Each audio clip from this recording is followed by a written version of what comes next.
Good evening, everybody. We're going to call to order the Committee of Infrastructure on August 11th, 2021. A meeting of the Committee of Infrastructure will be held today, Wednesday, August 11, 2021, at 7 p.m. in the Automatic Chamber via Zoom teleconference. To access Zoom, please refer to the agenda on the city's website for the meeting link. Will the clerk please call the roll? Thank you. Alderman at Large, Michael O'Brien. Present. Alderman Thomas Lopez. Here. Alderman Jan Schmidt is here. Alderman Ernest Jettie. Here. Alderman David Tenza. Present. All members present. Okay. With all members present, there won't be a need to vote by roll call. Okay. All right. So no members are not in attendance, but I also would like to recognize Director Cummings, who is Economic Development Director. Also with us this evening is, could you please just state your name, please? For the record, Andrew Hill, Desmond Design Management. Okay. And Mr. Desmond will be providing us the parking study that we'll be doing later on in the meeting. Okay, now that we get everybody here, I will now open up the meeting to public comment. To remind everybody that comes up, the public comment will be 3 minutes in length. You will be warned at 30 seconds when you're getting close to the end of the 3 minutes. Seeing that, is anybody in the chamber wishing to speak? Please, sir, please come forward. When you come forward, can you please state your name and your address for the record? Sure. My name is Gary Wingate. I represent Wingate's Pharmacy. My home address, 15 Sherman Street in Nashua. Yeah. I didn't realize there was a 3-minute rule. I mean, we actually had, well, let me just start. I want to thank you for having us here. I was told by some people here that this might be a good opportunity for us to come down and sort of state our case. It's and I had about 5 people who are supposed to be here. 2 of them were going to be restaurants and maybe a third one, because I know you'd like to listen to the restaurants. So I don't know, I know I had a little bit difficult time getting in here because of the parking and all that kind of stuff. So hopefully they will come in during my talk. But, it's very interesting. One morning I was having breakfast about a month and a half ago, and I was watching Bloomberg, and they were having a thing about downtowns. And the thing that, and the person that was actually the guest was Peter Buttigieg. He's now our Department of Transportation. And he said the way that you need to work with downtown is you have to look at one block at a time and build yourself up. And that's what we've done with our particular block. Our block is very generational. We have a lot of equity in the businesses that we have. Our business is 121 years old. That's over 5 generations. We have Phil Bouchard coming in now. How many generations for you? 3. He's got 4 generations. We have Cardin's Jewelers, has been around for 101 years. Dickie Avard, 80 years. The barbershop has been over, since Chuck Cavini to Long to Susan. Susan's there now with the 3 daughters. So we have a lot of history in downtown. So we're very concerned about the way things are and the way kind of things are going. We also have 3 restaurants. We basically have, the SK Kitchen, San Francisco Kitchen next to me. We have Flight, which is a new brewery down this road, and we have The Garden on our side. We have O'Brien's across the street. It's 1 minute. Yeah, there's no way I can fix this in Sorry. 1 minute. I mean, everybody's here, they each have 3 minutes? So Everybody has 3 There's minutes. supposed to be 5 or 6 of us here, which would be 18 minutes. So I don't, That's fine. can I just go on until, yep? Yeah, you can you stop the clock right for now? To the clerk, can you stop the clock? Well, I explained to you our procedure, and then I'll give you 1 minute, okay, to finish up, because that's about where you were when I interrupted you. But just so that you're familiar with the procedure, it's traditionally 3 minutes in length.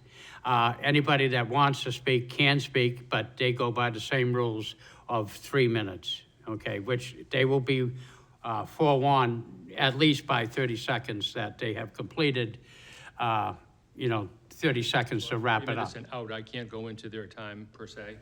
Can you buy time? We have never traditionally done that. Okay. Good idea. I guess they do it up at the, yield time, but we haven't traditionally done that. Point of information, Sir, no, if you're gonna speak, I'll let you speak, but you're gonna have to come up through the traditions, through the microphone, okay? Sir, as a point of information, Robert Rules of Order. You're not. Fine, but in the we'll body. follow the traditions. We go by Mason's rules of order, but thank you, sir. Okay, so I will give you 1 minute, and I understand it's short, but I also would like to remind you, you're traditionally, in the beginning comments of the meeting, I'm gonna allow you the leeway, since you showed up and you're here. But the beginning of the meeting is traditionally for things that are on the agenda. Right. I'm giving you leeway because we are discussing the parking study. So you are into, Well, let me Collective. just answer that real quick without cutting my time. no, then it's testimony. I'm just explaining the No, rules. but the reason we're here is because we know that Tim has is hosting this gentleman. Yes, and I understand that. That's why I just want you to know that's why I'm The thought was allowing that it. you guys will be talking about it, maybe trying to correct certain things, and then after you finish the overnight parking, you might be going to the daytime parking. Okay. And we just, as a block, wanted to give you some of our thoughts. Okay, about the and that's daytime fine. parking. And so I might actually let you go a little bit more but any future speaker, maybe it wasn't clear in the beginning, I'm giving you the yield, just to remind you that's going to be a 3-minute limit, okay? So I'll give you a strong 1 minute, okay? All right? And again, you're not technically on the agenda completely on that, but, so Mr. Wingate, please carry on. Well, I Thank you, guess, sir. I guess there's a little bit of a disparity in the sense that, we, instead of having 4 lanes down to 2 lanes, there's a lot of chaos in the traffic of downtown. And the restaurants that we have downtown claim that they're really not using the space that they have there with all that. In the old days with Donnelly Lozo, where she widened the roads, they had a corral with all the tables in there. So you had inside dining, you had the outside dining, and they were happy with that. And everybody we've talked to, the Flight, we talked to O'Brien's, we talked to San Francisco Kitchen, and they say they're not using the tables that are out there. I came down today, Peddler's Daughter, I went to 3 Mexican Grill, nobody's out tonight. And every single night I go by, there's nobody out. But it's really creating a lot of chaotic traffic jams. Our customers are very frustrated because of the parking. I know Tim recommended using the Water Street in the back, but the problem is that that's already permitted parking. There's not a lot of meters, and it's hilly. We have a lot of older people that are sort of handicapped and with canes and this and that. And the Cardins, Tim and Kathy Cardin, were gonna come here tonight, but they spent 3 hours with the mayor's office today because they have a stack of parking tickets in that lot for some reason that they're gonna try to reconcile. But our thing is that, our neighborhood is very mixed. We have a couple restaurants, but with the people that are non-restaurant just feel that for all the years we've been there, we're seeing a chaotic environment with the way the traffic is. Today we had we have the UPS drivers, we have the post office drivers. We've had fire trucks and ambulances trying to get by. It takes forever for them to get through. It's just a situation that we're just looking at it as just being a very, it's not the flow of the traffic and the parking that is available is just not there anymore. And our customers are concerned about that. And we actually did take a survey through SurveyMonkey, and 76% of the people that we asked, would you come downtown the way things are now? And they said no.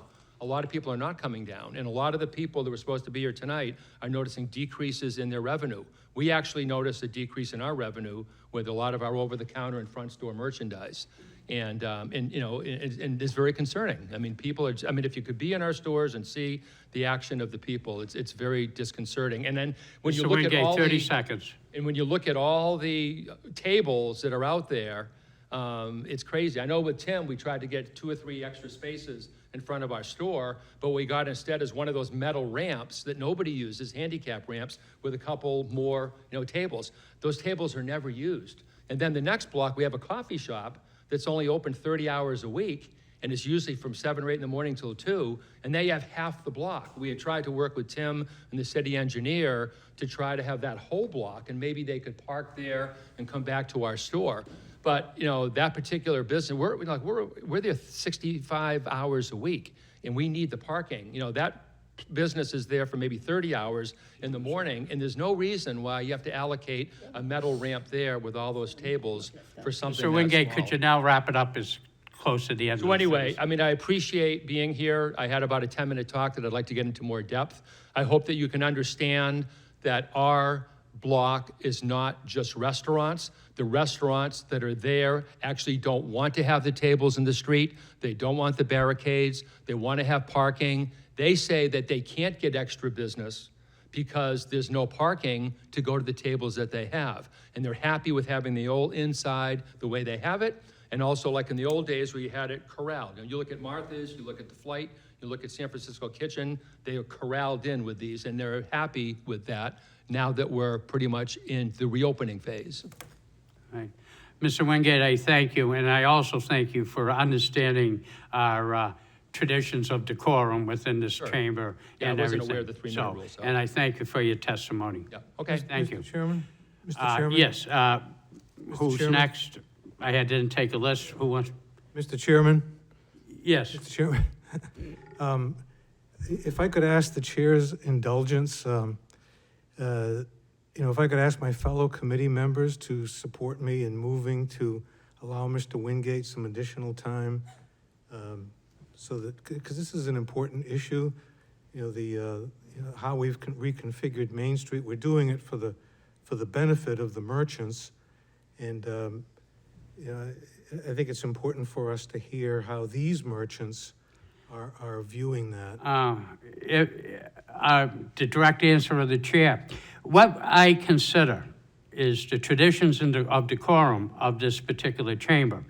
What we do here, in all fairness, should mirror exactly what we do at an aldermanic meeting, and all committees should have the same. And again, it has been our tradition that there is only a 3-minute allowance of particular time. There is a second part of the meeting which people can come up and discuss. And I think I have really, given Mr. Wingate the allowance. It's not that we don't want to hear, and I think the committee, and I think you have too, should have received within your packet that there is a letter from Mr. Wingate, your group there, that has expressed the opinion. So, I think, I don't want to get into a dangerous okay, and- type of situation. And basically, I sold the store 8 years ago to Derek Anderson. I'm still very involved with the pharmacy. He's up in vacation in northern Vermont with his family, 3 daughters and his wife, and he wanted to make sure that he wrote something down. So he did send all the aldermen a little razzmatazz that you probably are speaking about, just to add to that. All right? Thank you. Thank you. No, I thank you, Mr. Wingate, and thank you again for understanding, sir. Thank you. Yeah, and I mean, my only thing is I hope that you understand what we're going through on our block with having tables which are not used, parking which is blocked by barricades, customers are frustrated, business is down, and it doesn't make sense to us. Very good. Thank you, Mr. Wingate. Thank you, sir. All right, next. Could you still follow the rules, 3 minutes, and state your name and address, please? Thank Yes, you. I can, sir. Thank you, thank you. My name is Philip Bouchard. I'm part of the same block that Mr. Wingate is in. Our offices of 111 to 117 Main Street, and I thank you, the chamber and Mr. Chairman, for allowing me this time. In any event, I'd like to express my concerns, like Mr. Wingate has, of the overall barriers that we have here on Main Street, and that, they've served their purpose. They really have.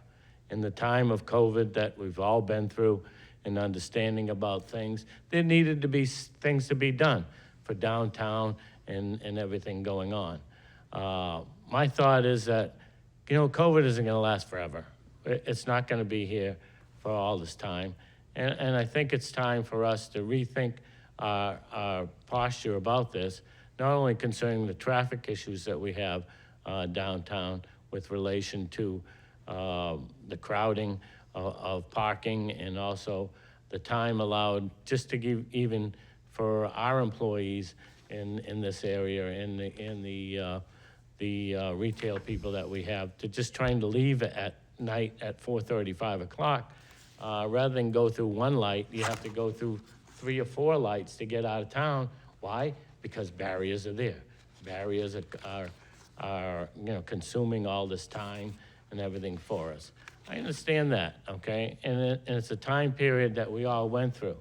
But in all honesty, what worked well for downtown, and I applaud all the efforts of downtown, is the sidewalk dining that we had last year, okay? That works for downtown.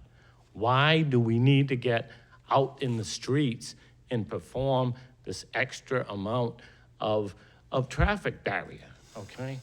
It's unnecessary, ladies and gentlemen. It really is unnecessary at this point in time, okay? It's gone through its phase, it really has, I understand it, and it was great for society and great for everything that we all have. All right, let's move on with it, okay? Why do we want 5 more years of this? Are you kidding me? Really, 5 more years of this type of structure in downtown Nashua? It'll absolutely kill downtown. The merchants, the retail, service industries, things of that nature. I think it's devastating for it. In all honesty, my family's been downtown as long as Mr. Wingate's and everything like that. And from the Mr. Avard, the barber shop, the phone store, and the Army Corps that we have downtown is, they all support me. So It's 3 I minutes. just wanted to say, in light of everything going on here, that I really would appreciate everybody rethinking any type of permanent type of arrangement like it is now. It is not to any advantage of the city at all. It is really, truly in a detriment of it. And for those that have been downtown and all of the merchants, you can see, as well as Mr. Wingate has, there's no one occupying these spaces out in town now. I went through downtown and have been, and, yes, again, it served its time. It's done its purpose. That's it. Move on. Thank you very much. Sir, yeah, can you wrap it? I'll give you done. some time to. I'm done. Yep, I'm done. Thank you. All right, Appreciate thank your you, time. sir. Thank you. Thank you very much. Yes, sir. Again, 3 minutes. Can you state your name for the record, sir, please? Good evening, everyone. And address, too. My name is Bob Resch, 114 East Glenwood Street. First, let me echo the 2 gentlemen who came before me. I am an Uber driver in Nashua, and I can tell you I have never seen so much traffic downtown. Also, it makes it much more difficult to pick up and drop off people at the destinations that they truly want because of the barricades. This is especially difficult for the elderly, the handicapped, or anyone during inclement weather. So and I agree with these gentlemen, the barricades should come down. My other point that I'd like to make is the overnight parking. I understand the need for it in certain areas, but in the more suburban areas where I live, as Glenwood Street and over in that area, Doing fine. if I have a party or guest overnight, My fault. and sometimes I may not know that they're going to be overnight. Sometimes it's a party, they may not be in the right condition to drive home, and I may not know in time to get a dispensation and for them to be parking on the street. On a street of mine that near Elgin, which actually ends at a T intersection, where basically if you don't have business down there, there's no reason for you going down there except for to generate revenue if you see a parked car on the street. Thank you. Thank you, sir. Is there anybody else that would like, in the chamber, that would like to speak to the committee? Seeing none, I am looking at the screen. Is there anybody out there in Zoom world that would like to speak to the committee? No fingers. Seeing none, okay, I'll end the public comment section of the meeting. I would like to remind the 3 gentlemen that spoke that we do have a second public comment, and you're welcome to stay for the meeting if you so wish that you want to speak. You will be granted an additional 3 minutes in following those rules. So you're welcome to stay if you so wish. But however, our plate is full tonight, unfortunately. That being the case, next on the agenda is the overnight parking.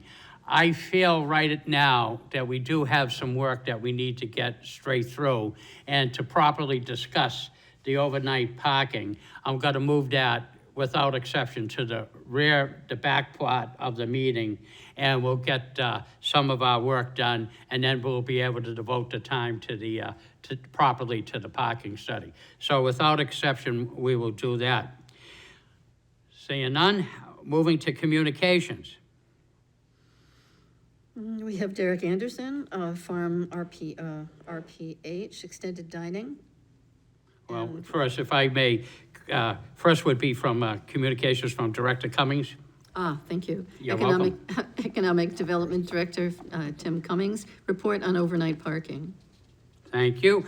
There being no objection, I'll accept the communications and place them on file. Without objection, I will suspend the rules to allow the two communications that were received after the agenda was prepared. Will the clerk please read the communications? From Derek Anderson, Farm RPH, Extended Dining is the reason. Also from David Orpin, Alpha Graphics, Barriers on Main Street. Therefore, being no objection, I'll accept the communications and place them on file. Petitions, We have none, unfinished business, also none. new business resolutions, and we'll follow direct on the agenda. To The top, The second 21-156, yes. Resolution R 21-156, you want first? Yes. Authorizing the city of Nashua to enter into an optional agreement with Harbor Homes, Inc. for a parking lease. I move to recommend final passage. Okay, with a motion is to recommend final passage from Alderman Schmidt. Director Cummings, do you have any input on this that you would like to share? Yes, please? if I may, Mr. Chairman. Tim Cummings, Director of Economic Development. The resolution before you came about with Harbor Homes. This was anticipation of the construction of the apartments at the School Street lot. Essentially, Harbor Homes wanted to see if there was a way that the city would work with them to use the 15 spaces that actually abuts their building. And they have asked that we entertain a lease agreement with them at their option for 5 years, just so that they can see how things go with the new parking arrangement using the High Street garage and the School Street parking spaces once the building is erected. So we are trying to be neighborly and help with them in this endeavor. It's very much similar to the arrangements that they currently have, where they have lease spaces. The only thing that they're asking is that we provide them 15 spaces in the surface lot right beside their building. Okay, any discussion from members of the committee? Alderman Lopez. Are they planning on the surface lot space being dedicated to employees, or is that for people visiting the clinic? Director Cummings. The agreement doesn't speak to that, but it's my understanding it's for the patients. I believe the employees use the High Street garage. Okay, just as a comment, that makes sense to me. Yes, absolutely. It's a clinic, people are gonna be coming in all different levels of mobility. Even particularly the upper end of that, they do have parking, but if you're coming down off the city lot, there's a big step, like more than 1.5 feet even. So I think it's safer for us to give clinic patients direct access to the clinic. I have seen several of their vans parked there, but typically in their off hours. So I was asking because I wasn't sure if they were gonna start storing the veterans vans and all that kind of stuff there, or if they were using it for patient access.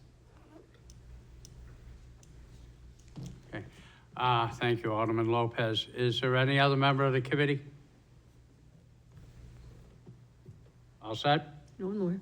Oh, Alderman Tenza, sorry. just I very didn't see your quickly. hand up at first. No, and I hesitated, so it's my fault. But so I park in that High Street garage every day for work, and I think this is a great idea because the number of people I see staring at those machines trying to figure out how to enter their credit card information is every day. It's at least 4 or 5 people when I'm coming and going. So if this would help those patients trying to access those services, that makes sense.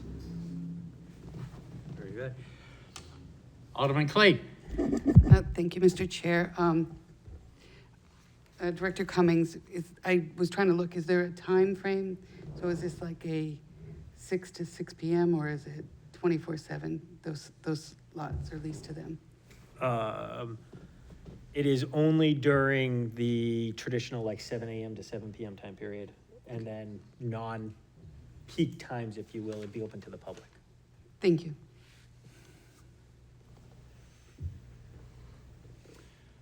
Okay, any other questions, comments?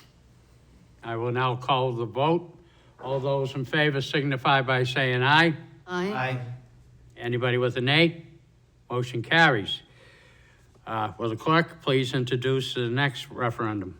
Resolution 21-157, authorizing the city of Nashua to enter into a memorandum of understanding regarding the Bronstein redevelopment. Mr. Chairman, I move for final passage, to recommend final passage. Okay. If you remember last night, this was introduced to the full board. It is timely. So therefore, Director Cummings, very important it seems, can you present it to the board, please? Yes, happy to, Mr. Chair. So again, for the record, Tim Cummings, Director of Economic Development. I was hoping that there might be someone from the applicant's consulting team here to speak to this evening, but I'm not seeing them, so I will try to do my best. Essentially, what this legislation before you does is it allows for the housing, the Bronstein redevelopment site to use parking that is technically part of it on the right-of-way. So this is an approved site plan by the planning department and the planning board. It's something that we did not recognize early on, so this is very late in the game. We're trying to continue to meet with the timeline of the development team where they're looking to close on this property in early September so they can start on the construction project. This is a very detailed effort, as some of you may know, and there's a lot of moving parts to it. And one of these pieces is this last minute issue that arose, which is about 2 to 3 feet of parking space hangs over and technically is in the right of way and not on the private parcel itself. So this memorandum of agreement just basically outlines the roles and responsibilities and the expectations of the applicant, which is, the Bronstein housing project, and then also sets out the conditions in which the city will agree to, namely making sure we don't put up a curb that would block the parking spaces. I know that is a concern of the applicant. We understand that. We're not interested in doing anything like that, but also wanting to make sure that they maintain this area that they'd be doing as well. So that's essentially what the agreement says, and I ask that you favorably consider it tonight so we can keep the project on schedule. Any questions by members of the committee? Alderman Jettie. Yeah, so Director Cummings, I'm looking at the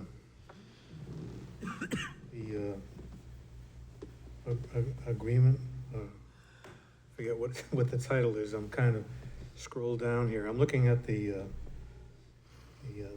sketch, the plan,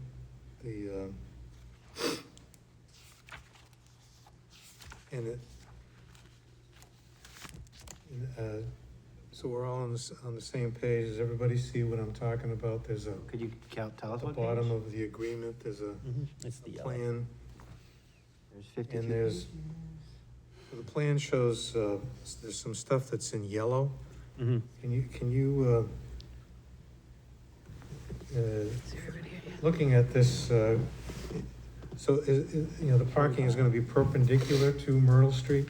Is that, it's gonna be head-in parking? Is that what those little hash marks are? No, it's not. It's not going to be head-in parking. Maybe you could explain what this plan is showing us. Essentially, the yellow is the right-of-way that is being encumbered, if you will, that would need to be utilized for this site plan. Oh, I see. So it's the yellow that is the 2 or 3 inches that are, hanging over. And let me answer your question differently. When you say head-in parking, I was thinking you meant the entire vehicle on the street. But if you mean head-in parking, that would have the bumper, if you will, or the trunk. Makes sense. Well, as I'm looking at it, Can we put it looks up? like there's, going from the bottom, there's, it looks like there's an island, and then going, from the bottom towards the top, there seems to be a narrow island, and there are little hash marks on each side, which I thought were parking spaces. That's correct, Alderman Jettie. So I wish I had something that I could show you visually on screen right here, but essentially, let me answer your question a different way, maybe. It's like creating 44 separate driveways. So they'd be pulling in, but the entire vehicle would not be on their property. About 3 feet would be on right-of-way. Mhm. Does that help answer your question? Yes. Okay. Switch the video to your gestures, so now we all get it. And on the other side of Myrtle Street, are those parallel parking spaces? Correct. And so, I think, so Myrtle Street currently is 2 ways. Is it gonna continue to be 2 ways? I guess it'd have to be, because there's no exit. When you come from Pine Street, going east, I guess there's no outlet, so I guess it would have to be 2 ways, right? It is 2 ways, yes, Alderman Jettie. Okay. We all set, Alderman Jettie? Just one more question. Sure, absolutely. So at the bottom of the plan, it says approved by the Nashua City Planning Board, but it's not signed. Has it been approved? Has this been before the planning board? Yes, Yes. it has been approved. Okay. Okay, thank you. If I may, Mr. Chair, just Yes, Director Cummings. a couple other comments I do want to make.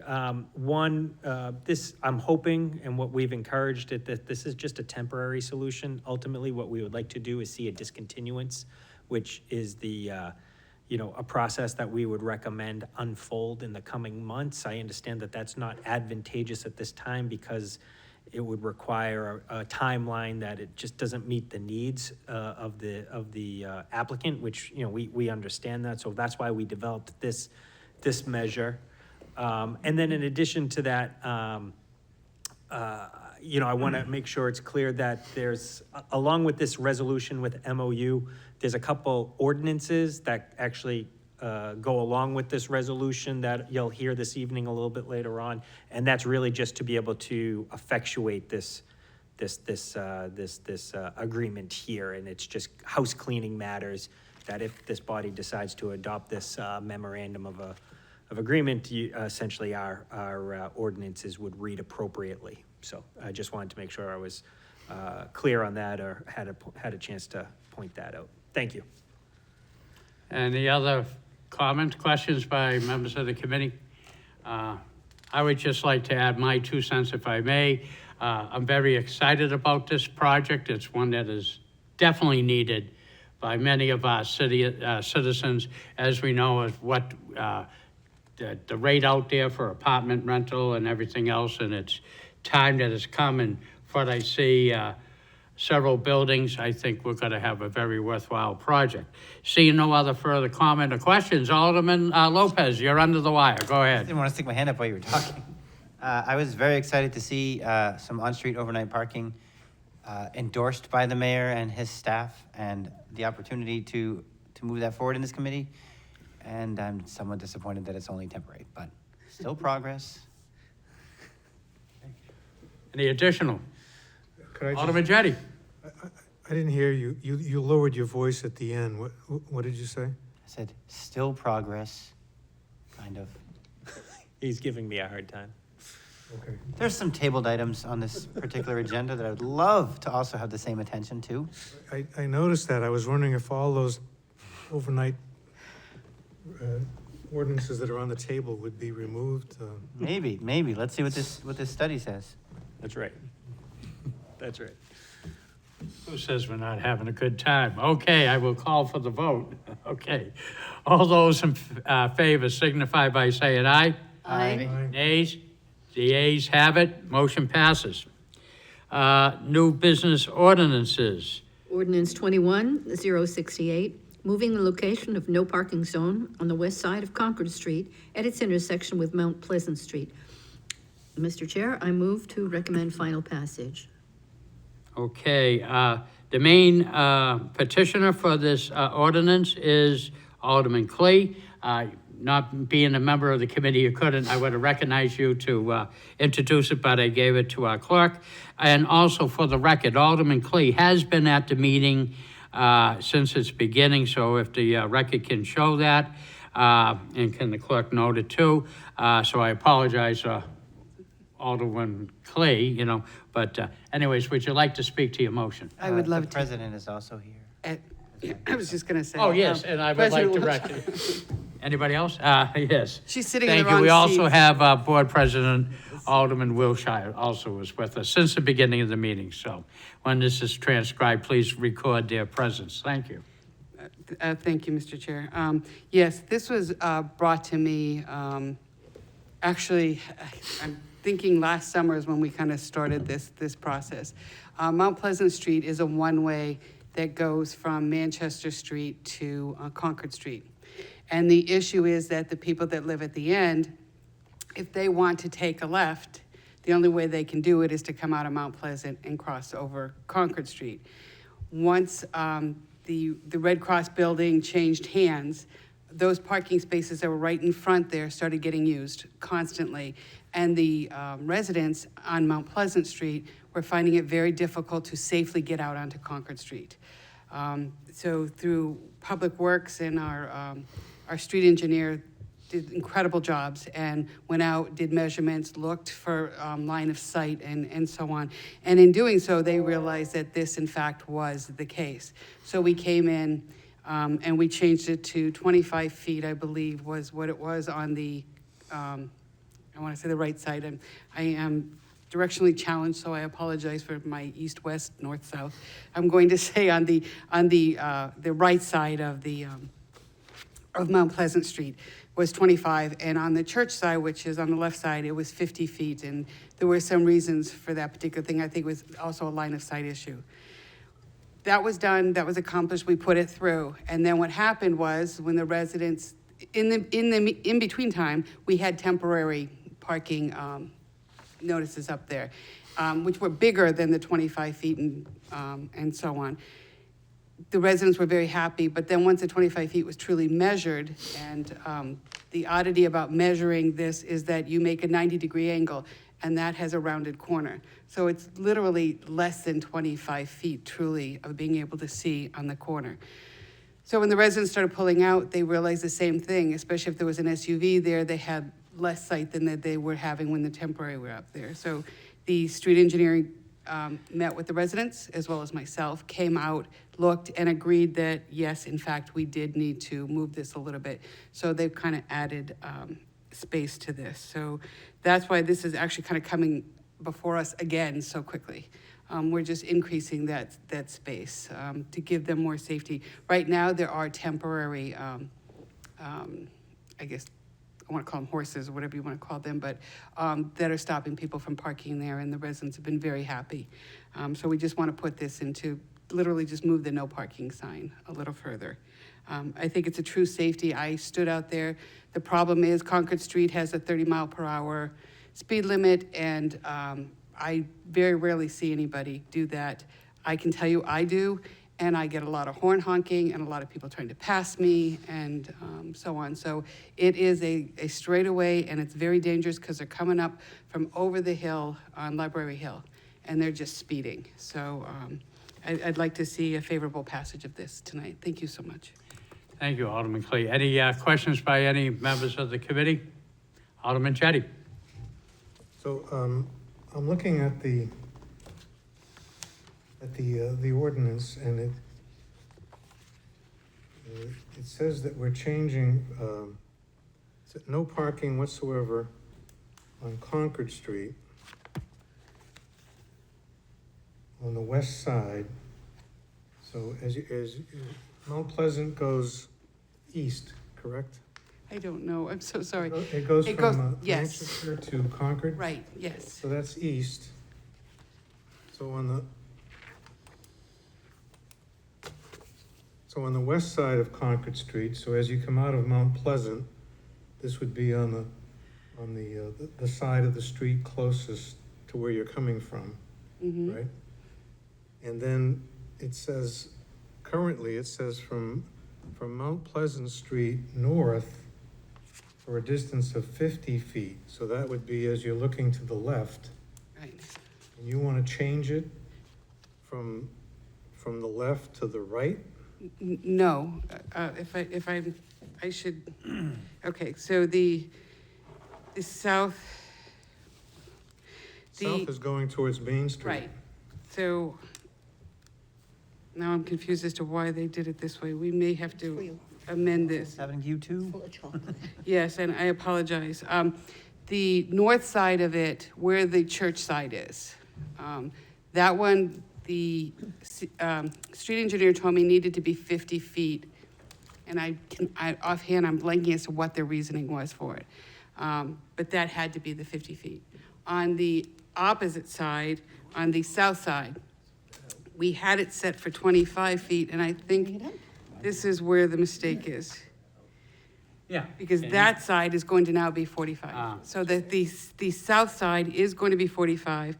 I believe the north side is going to remain the way it is. But as I'm seeing this, I do see that they scratched out north for south and changed that to 45 feet. Alderman Clee, if you could, if we could take a brief pause. Sure. We are gonna bring up the GIS. We are actually gonna have technology work for us. Thank you, Director Cummings. I will take back at least 15% of the bad things I've said about you. Well, now that's something. Just tonight, Tom? I'm gonna give it all this- away as a negotiation. Isn't this great? We can have the computer tell us where north, south, east, and west is. We're doing all right. But We don't have to visualize the But whole Alderman, city. Is Alderman kinda Jetty nice. is accurate when he's saying that the north side would be the side of the church. I was told that that needed to be 50 feet. The south side, we had approved it at 25 feet, and that needs to change to 45 feet. So we may need to fix this. I saw the 45 feet on the south and wasn't realizing that they actually scratched out the north. So that's my apologies on that. Mount Pleasant and Concord. Mount Pleasant and. And Mount Pleasant, it's down by the split of Concord and It's just Manchester. past The block Bridges. up on the left. So if you go over the Library Go Hill. down, go south towards Main Street. Keep going. If you put Mount Pleasant in the search bar, it'll come right up. Sometimes it- He did. Yeah, I did, it didn't pop We up. did? It's not working today, if you just put the Right, yeah, street in. but, Yeah, There it is. Mount Pleasant, yeah. Yeah, that's Can you hold up for a second? I'm gonna speak to the control room. Jim, is this coming out so the good folks at home can see what we see? You probably have to share screen on Zoom. Excuse me, Frank, take the projector source, please. Okay, I'm sorry, Frank. Can the people at home see what we're looking at?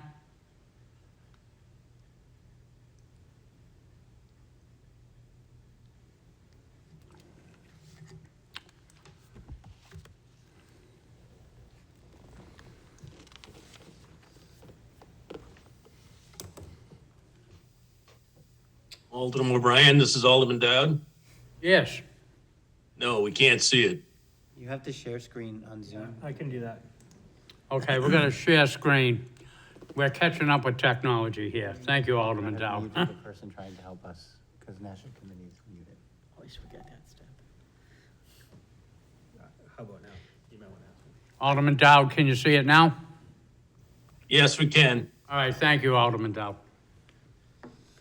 Okay. I haven't got a pointer, so, But that's okay. I'll give if you can make it a little bit bigger so that I can see the number. Yes, okay, great.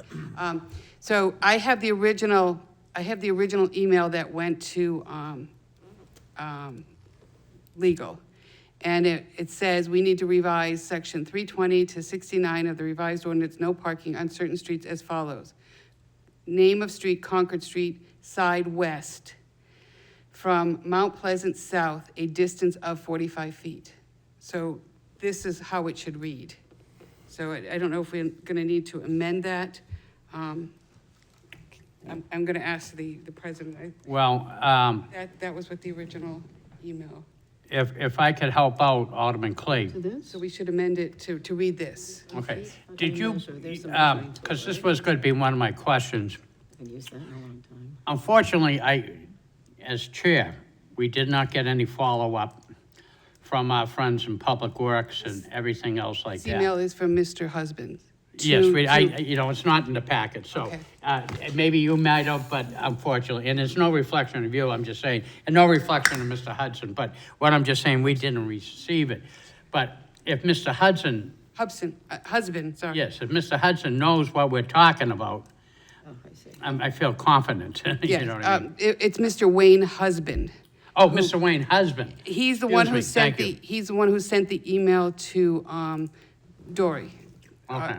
And the exact reading is, we need to revise. It wasn't me that wrote this. He actually wrote this with me CC'd on it after our conversation. So I'm happy to forward this to the full board so that they have. If you so wish, if anybody has a question, Alderman Clay can, and we could follow up on that. But I am confident, as long as, that's his division, if he understands exactly what you're talking about, I'm not really gonna sweat too much, really, as long as he knows what we're doing here. Right, And so, that's why I kind of like to have these letters in advance, and I will follow up. It's been unfortunate, a request that I don't receive it a lot sometimes. We'll work on it. okay, so I'm going to just forward this to the entire. Yeah. Where Mr. Cummings is circling, Alderman Clay, is that what you're talking about? So, let me get back to there myself. Okay, so where the property is from where you've got that red line, 67 to -9, that property there, that plot there, and exactly where you've drawn that red line, that is exactly where we're going to change that to 45 feet. And as I stated, from Mount Pleasant Street, the way it should read is, let's see. It should read, from Mount Pleasant south, a distance of 45 feet. So the north, we shouldn't be changing. Am I doing this right? West, yes. So it's the south side should be a distance of 45 feet.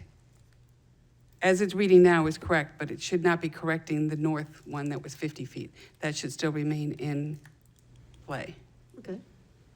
So that's why we need to, all the scratch outs on this particular thing need to go away.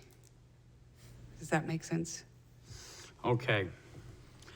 So basically, the amendment How do we go should back? be to final passage as amended with any redaction that was made to the original ordinance Right. should be taken out and read in its complete form. Is that correct? Exactly. It should be that. Okay.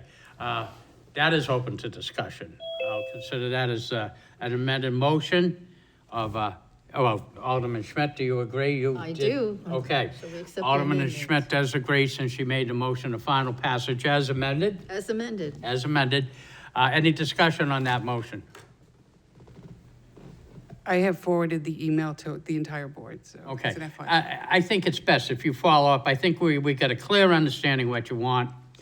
I'm willing to let this go. I think you know what you want, and you'll work with the committee on the director. Alderman Jettie, you good with that? Do bringing that up? Yeah, I just want to make sure that in the end, the most recent ordinance that we adopted which prohibits parking on the west side of Concord Street from Mount Pleasant Street north for 50 feet remains in effect. This is asking, in addition to that, that parking on the west side of Concord Street from Mount Pleasant Street south for 45 feet Right. be added to that. That's what Right. what your That's why- intention is. Exactly, so if we remove the redacted portion of this, it reads exactly the way it was supposed to. It was supposed to say from Mount Pleasant south, a distance of 45 feet. Without objection, I'm gonna take down the map. Okay. Look at that, I'm getting savvy. And you can see yourself. Is it down for the, is it down for the public as well? Yeah, Yes. It is, okay. that's the screen we're seeing. Yes. Yes. All right, thank you, Jim, thank you. Should've just looked. Okay. Sorry for the confusion. No, this is where Thank you, Alderman this is the Jettie. committee where it should be hashed out, so I thank you, Alderman Clee, and I thank you, Alderman Jettie. So therefore, as it amended, that, I'm gonna attempt to read it, that moving the location of a no parking zone on the west side of Concord Street at its intersection with Mount Pleasant Street, and the amendment should also include that any redactions to the original ordinance that was submitted to the committee be eliminated. And the ordinance should be straight as originally printed. Yes. Agreed? Discussion on the motion? Seeing none, I'll call for the vote. All those in favor signify by saying aye. Aye. Opposed? Motion carries. Okay, Madam Clerk. Ordinance 21-069, removing the 1 hour parking limit on the south side of Myrtle Street. Mr. Chair, I move to recommend for final passage. I'm sure Director Cummings, this goes hand in hand with something we discussed earlier, so take it away. Thank you, Mr. Chair. Nothing really new to report, other than that this just effectuates the agreement that we just recommended favorably. Okay. Any comments or questions from members of the board? Alderman Jettie. Yeah, since we have a parking study going on, I'm not sure we should be looking at this. I've heard that before. Troublemaker. I will note that, Alderman Jettie, I had that same opinion, and I was, understanding and sympathetic to the fact that this is an approved site plan, that this was really just a boundary line issue. I mean, where the survey was off by about 3 feet, and we realized that very late in the game, and so that's why we are where we are. But your point is very well taken. I was just It's not pulling your taken leg. We all got to make Or allowances. yanking your chain, whatever. You're doing a fine job. All right, any questions from members of the committee? Seeing none, I'll call the question. All those in favor signify by saying aye. Aye. Aye. Opposed? Motion carries. Ayes have it. To the clerk. Next would be ordinance 21-070, allowing permitted overnight parking on Myrtle Street. Mr. Chair, I move to recommend final passage. All right, and this seems to be a brother or sister to the previous ordinance, so Director Cummings. Yes, it is absolutely a sister piece of legislation that goes with the others, that just effectuates and allows for our ordinances to read appropriately with the recommended memorandum of agreement that this body just recommended. Any questions? Seeing none, call for the vote. All those in favor signify by saying aye. Aye. Opposed? The ayes have it, motion carries. Nobody has addressed anything as far as taking anything off the table, so we will go right now to the presentation, Oh, and, so the presentation comes after, fine. I'm sorry, what's that? So the presentation comes after I get the opportunity to take things off the table, fine. There's a future plan coming, though. I want to see the presentation. Okay. All right, so we're okay. I'm hard of hearing. I didn't really get that. Are we all right? Okay, we're all right. Tim gives it, Mr. Cummings gives it a thumbs up. Okay, Too We're many, ready? too many years of sirens. All right, Like can in the you? desk? Yeah, share the, activate. Okay, So, at this time, call Director Cummings to do the introductions. And this is the parking study that we've come into. If I could just give just a brief of my own, there's got to be, tonight is more of the presentation. This is the tip of the iceberg, folks. You know, consider yourself on the Titanic as we look at this. There's more. That's not good. There's more involved with this, and to do it right. First, are we really going to do it and everything else? So keep an open mind when you hear the presentation. And I mostly say that to the good folks at home, that there isn't going to be a rock-hard decision made here tonight. And I'm really looking at working us together as a committee to come up with this, if we decide to continue with this particular. So there's a lot of questions, and this is one way to get the information so that we can make a complete informed decision.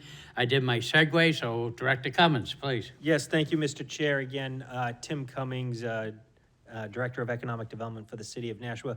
With me this evening, I have Andy Hill of Desmond Design Management, our parking consultant. And so,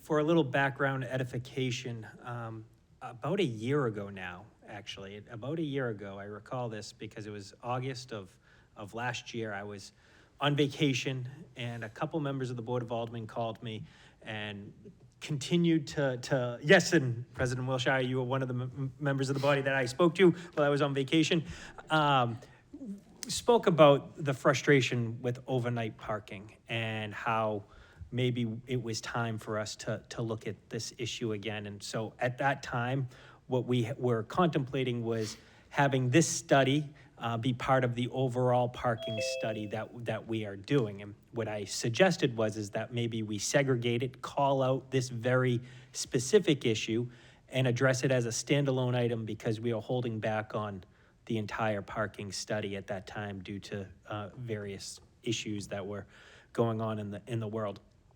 And so I reached out to our parking consultant, Andy, and Andy and I developed a scope that basically did some community outreach and then asked Desmond to develop some recommendations, some best practices. And it took us, a good 6-8 months to actually put that scope into work and actually execute on that. And what we did was tried to do a lot of community outreach, as well as some research. And so what you're gonna hear tonight is basically an overview of the technical memo, which was the deliverable that came about, that just provides this committee and the city with some guidance.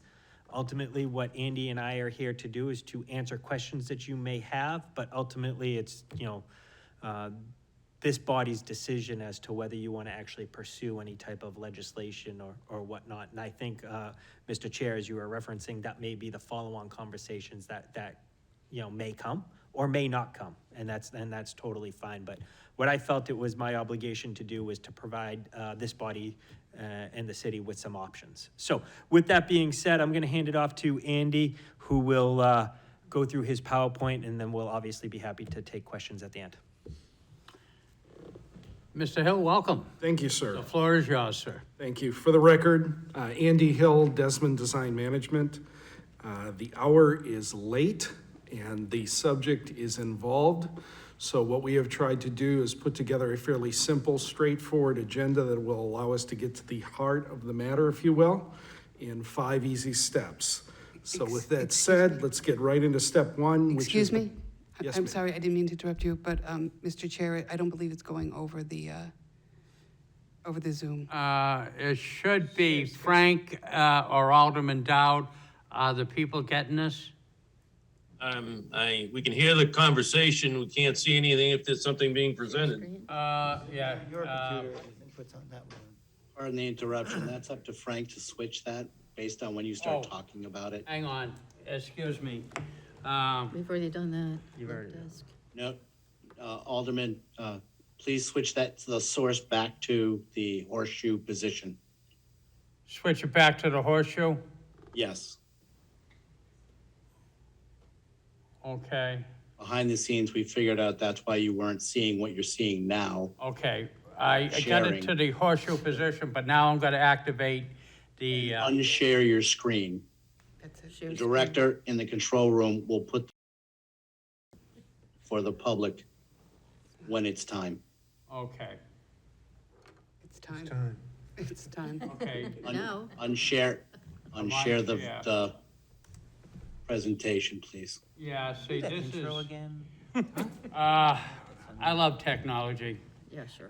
What's happening is we're using, an automatic location. There we go. It's working. I turned off the sharing of the screen. That's how that worked. Well, whatever you did, that works for me.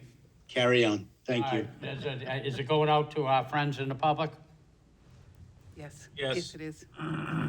Okay, carry on. Okay. Thank you, Mr. Hill. Very good, thank you. So, in 5 easy steps, I'd like to cover this evening, how did we get here? What has been done elsewhere? What are other cities and towns doing? Where can and can't people park? That really speaks to dimensional standards. And finally, what should Nashua do from the perspective of Desmond Design Management? So in terms of background, just to sort of bring folks up to speed, in the 1930s, as best we've been able to ascertain, Nashua Code of Ordinances passed Chapter 320 as part of Part 2, Article 8, which banned parking on street between the hours of midnight and 6 a.m. for more than 2 hours. It is our understanding that this was passed initially as an anti-crime initiative to prevent folks from lingering outside of homes and businesses in the wee hours and possibly contemplating nefarious acts. In the early 2000s in Nashua, as was in many municipalities across America, we started to see residential density increased as baby boomers started to divest themselves of their original family homes and move closer into the city centers. Millennials started to come back into the city centers as well. And so you saw an increase in density. As of 2013, an amendment to the original Chapter 320, Article 8 was passed, allowing for overnight parking in select locations. To date, there are 550 permits that have been issued under this program across roughly 40 areas and 32 streets within downtown Nashua. As Director Cummings referenced here, COVID-19 forced us to start re-examining this issue as it did so many others.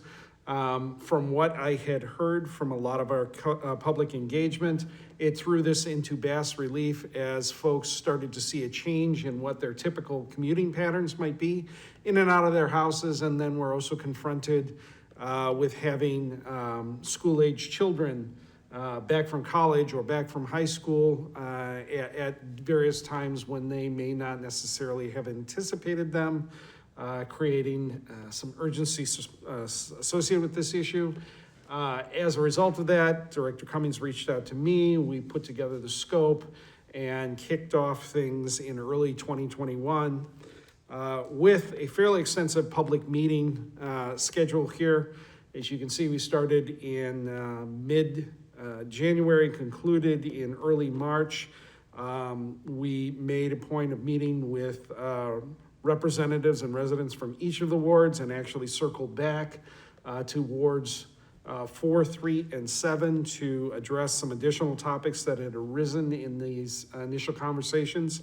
All these conversations were had over Zoom. They were 90-minute facilitated sessions where we had both residential and alderman presence within these, as well as presence from city staff. In total, we had about 155 attendees over the full course of these meetings. And just some major takeaways that we had from these meetings, feedback that we received that I want you to keep point forward as we start to talk through the rest of this process. Number one, there was no universal consensus whether the current policy should be changed across the city. Depending on the ward that you were in and who you were talking to at the time, There were folks who were very much for a change. There were folks who were very much against a change. There were folks who were interested in a change within the framework of a structured program, but there was no general consensus. Therefore, if anybody's tuning in today to hear me say that you absolutely should hold up the policy as it currently stands, or you should absolutely strike down the policy as it currently stands, I am not going to be able to provide you satisfaction in that one way or another. However, what was a consensus was that any change in policy must protect right-of-way for emergency vehicles and service vehicles within the city. And that was a critical concern, which is why we spent quite a bit of time talking about dimensional considerations, which is a whole chapter within this presentation I'll be getting to shortly here. General consensus was any change in policy can only benefit residents. This is not any program that comes forward with this. Any change in policy should not be set up to allow for commercial vehicles, landlords, or businesses to capitalize on the ability to place vehicles on the street legally overnight. This is something that should be reserved exclusively for residents living within particular districts where this is allowed to move forward, if it is allowed to move forward. Again, the necessity to make sure that we have roadway geometrics, that is adequate space to allow for safe storage of vehicles and safe passage of vehicles on the street was paramount. Interestingly enough, one of the takeaways that we had from this, as I'm sure you can anticipate, was that any interest in this program was directly proportionate to neighborhood density. So we found in certain wards where you had significant density, older housing stock with limited off-street parking, there was a significant interest in this program or in any change in program. When you got into some of the more outlying wards where there was newer housing stock, a lot more driveways, a lot more garages, there was significantly less interest in any change in policy to date. And number 6, but number 1 with a bullet going forward, for us as we were developing recommendations, was any change in policy must be implemented, and this is in bold, with the full informed consent and impact and input of the impacted populace. And as you'll see, our recommendations took that very seriously and tried to build a program that very much honored that critical consideration as we move forward. Mr. Hill, if I may interrupt, would you oblige us if an alderman has questions while you have a particular slide up? Do you mind if he brings it forward at that time? Absolutely, sir. You can slow my roll at any time. All right. Seeing we do have the whole complete, I see we do have the first nibble, Alderman Lopez. So just so I don't get excited, the point you literally just made about having any changes, getting the full informed consent, I should not expect to just move forward with like 8th Street, because if you're about to present like a different way to do things, then first we have to make sure everybody knows what that way is and move forward that way. Yes, sir, with regret, that is correct. Okay, I'm less excited. Okay. Alderman Clay. Thank you. Much like Alderman Lopez, I'm one of those very dense neighborhoods, seeing that we kind of abut each other. You made a comment about that it should not be for the benefit of businesses, and then you added and landlords. Yes, ma'am. Within my area are a lot of multi-unit, so the residents need the parking, and I understand that the landlords are the ones that are going to try to get that for them, but that is also something that needs to be taken into consideration when we move forward. I'm not asking you to give me any, but that is and I can bring up a number of streets that we're having these issues with, where the landlords have claimed to have parking, didn't really, because it literally blocked the city's right of way. And now these residents are getting ticketed and so on. So while I agree with you, residents, individual homes, there are, in my area, these multifamily homes that are residents too. And if I may, Alderman Sure, Clee, thank we you. did consider that. And one of the reasons that we put together the set of recommendations that we did, which would require participation of those actual residents in the process, rather than participation of their landlords, was so that you did not have landlords that potentially coming in, participating in this program as a by right, because they had property with multiple units, we wanted to make sure that those residents were actually the ones who were engaged within the process and participating in the process, because they were the ones that ultimately stood to receive the benefit, and they're the ones we wanted to convey the benefit to. Okay, thank you for that clarification. So just so I make sure that I have it, I'm understanding it correctly. What you're saying is that the landlord can't apply for it, but anybody who's living within that multi-unit can apply for it, and as long as they meet the criteria for that street, then they would be given the overnight parking. Is that correct? The resident who lives within that. Yes, ma'am. That The- multi-unit. The recommendations that we've been put forth, have been put forth to ideally engage the residents and make sure that the residents have the ability to engage in any type of program and receive benefit from that program if it is found to be feasible. Perfect, thank you. All right, Mr. Hill, seeing no further questions, carry on. Thank you, sir. Okay. So when we talk about practice and principles, number one that needs to be put forth and kept forward and clearly in mind is that on-street parking is a public good, a public resource, if you will. Thank you. They just fixed it. Oh, is it all set? Yes. Okay. On-street parking is a public good. I'm going to talk quite a bit about the idea of public goods, just so that we're very clear on this. A public good is any type of resource that is generally or universally accessible and therefore may be subject to exhaustion if not properly managed going forward here. Which takes me directly to point number two: access of public goods must be regulated in order to make sure that there is equitable distribution and that they do not become exhausted. Point three. We'll talk a little bit about what that regulation might look like, and it might look like there are a lot of different ways to make sure that there is equitable distribution of a public good. They may involve there are a lot of benefits to this as well. Regulation improves asset management, it improves policy enforcement, and it improves security. Put another way, if you are managing the distribution of a public good correctly here, in this case on-street parking, it should be an equitable distribution. It should be reasonably easy to make sure that the right people are taking advantage of the opportunity that's presented to them.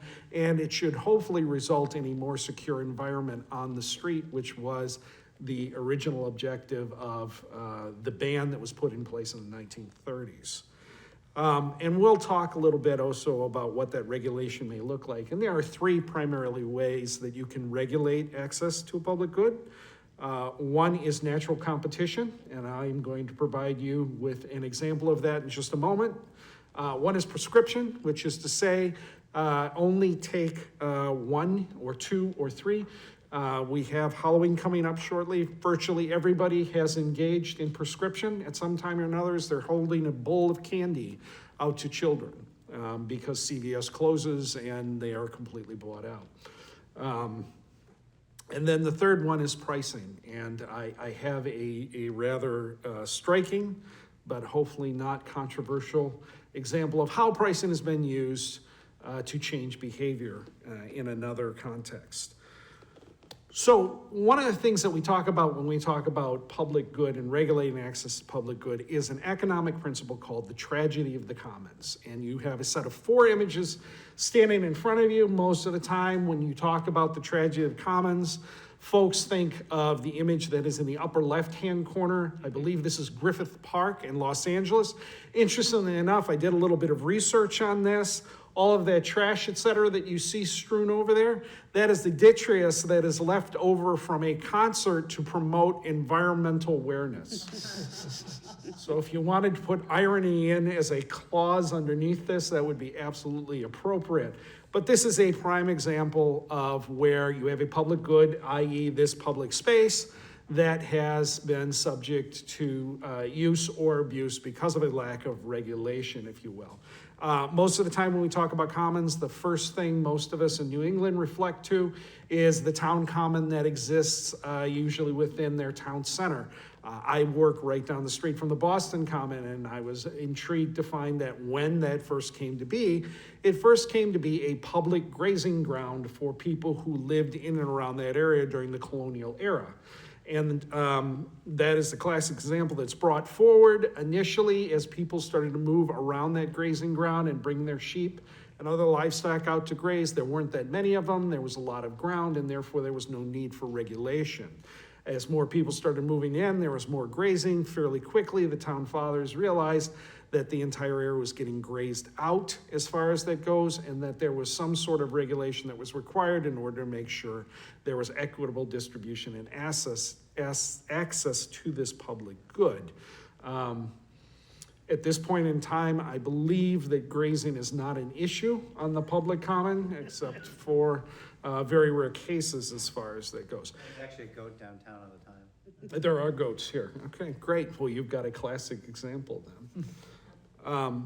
Tragedy of the Commons is not actually a Greek play, as is suggested in the lower left-hand side. If you want a very personal example of this, upper right-hand side, anybody who commutes in and out of Boston is about to experience this starting September 7th, the day after Labor Day here, as many of us are ordered back to their work by their employers here, and will find that the public good in the case of the Everett Turnpike, which has been sparsely utilized heretofore, is now going to be explosively utilized going forward. The best example I can give in all seriousness is probably at the lower right-hand corner here. And that's a classic example of folks fishing out of a defined area. And if there is not some sort of regulation or support put in place, that area can be fished out. We have a very clear local example of this in the fisheries that are operating off the New England coast, which came perilously close to getting fished out at one point until certain limits were put in place to make sure that there was an equitable removal of stock there that would still allow for the sustainment of the fishery. So what does this mean in terms of parking? It means that when we talk about public parking, we talk about a public good, we need to find an equitable way to make sure that folks can participate in this according to their needs and according to the amount of supply that is available. That last one does get tricky here. One of the things we talked about a lot during the prior meeting was the idea of whether any program that will allow for permitted parking on street overnight should be subject to fees. There was a strong feeling that that is absolutely not something that most folks are interested in.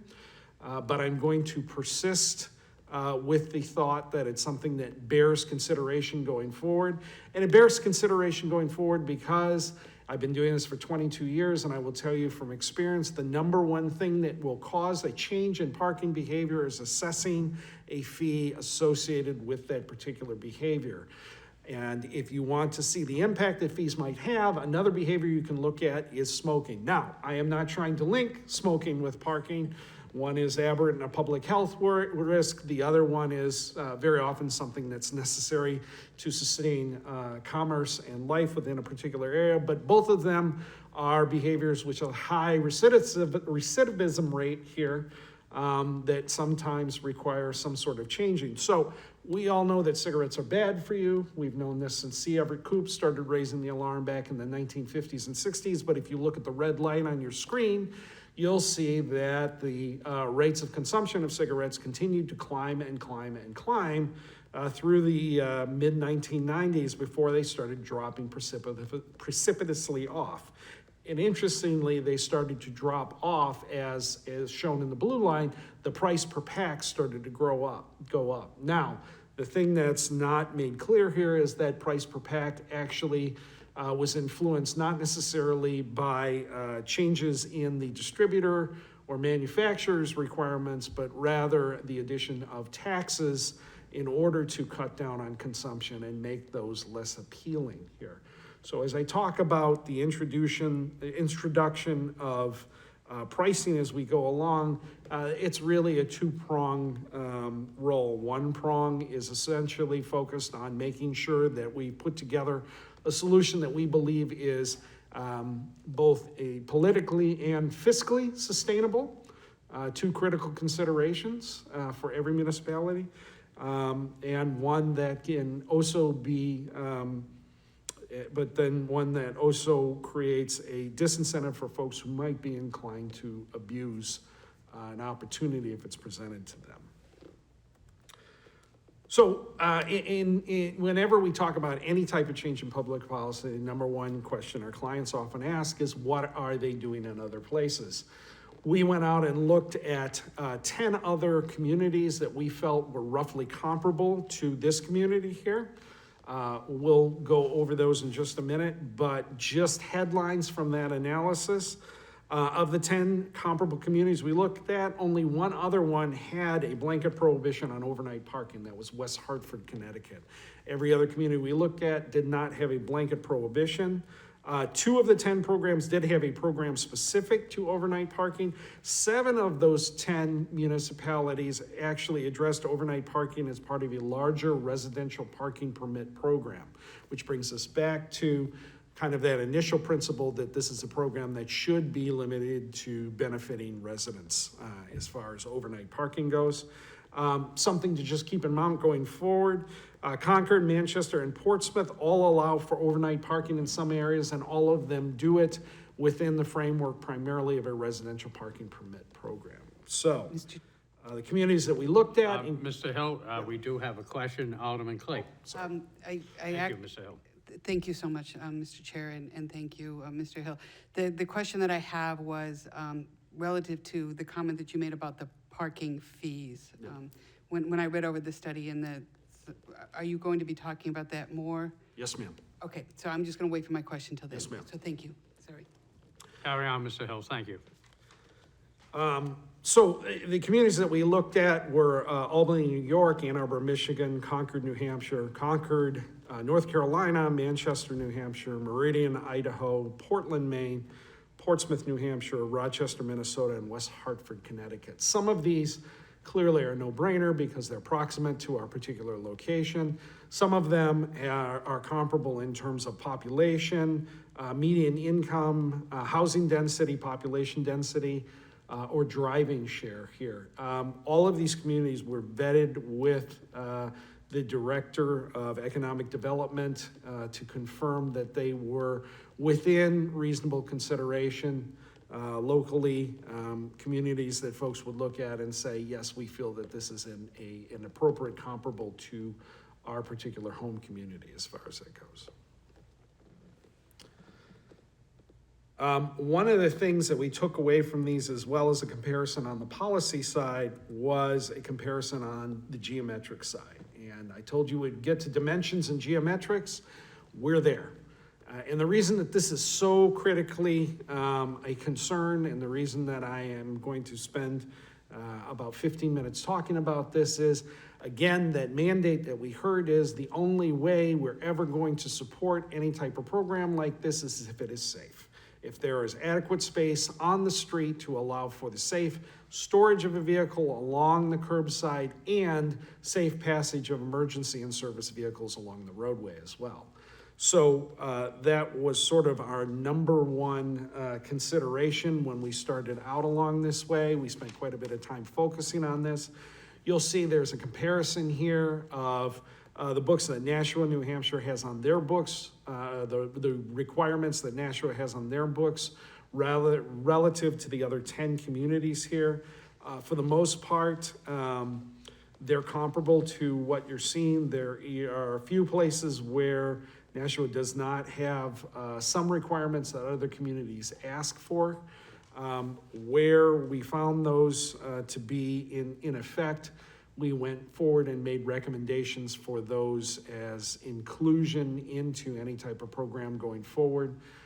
We spent quite a bit of time actually talking with DPW, talking with the fire department, talking to the police department. Fire department was good enough to actually provide us with turning templates for their largest pieces of equipment so that we could make sure that some of the setbacks from the intersection, and this speaks directly to something you were concerned about earlier, Alderman Klee, were adequate enough to allow both the turning movements of those vehicles and also clear vision at those intersections as well to avoid some sort of accident because of occluded vision. So when we talk about dimensional standards here, one of the things that I want to make quite clear is that it is Desmond's recommendation that these dimensional standards, if adopted, be non-negotiable and rigidly adhered to. And the reason that I highlight that at this point in time is I've been in a number of communities where they have these things on their books and they don't enforce them. My understanding is that there may be some areas right now that exist within the city that wouldn't necessarily meet these dimensional standards. That unfortunately could mean if these are adopted and there is the political will to enforce them, those areas may have to go away.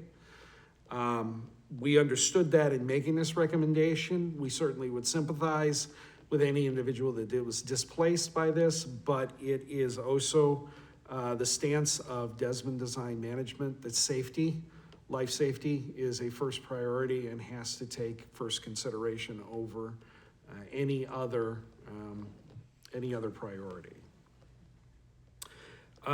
So when we talk about these dimensions, let's get into what we're really talking about. The average vehicle in the United States is roughly 6.5 feet wide and 17 feet long.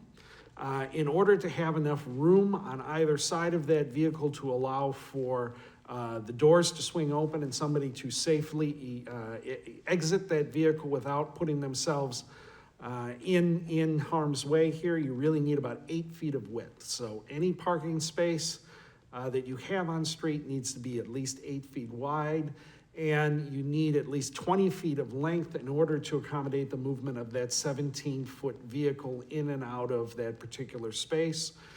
Depending on how a seasoned driver you may be able to do it in much less, or you may require much more.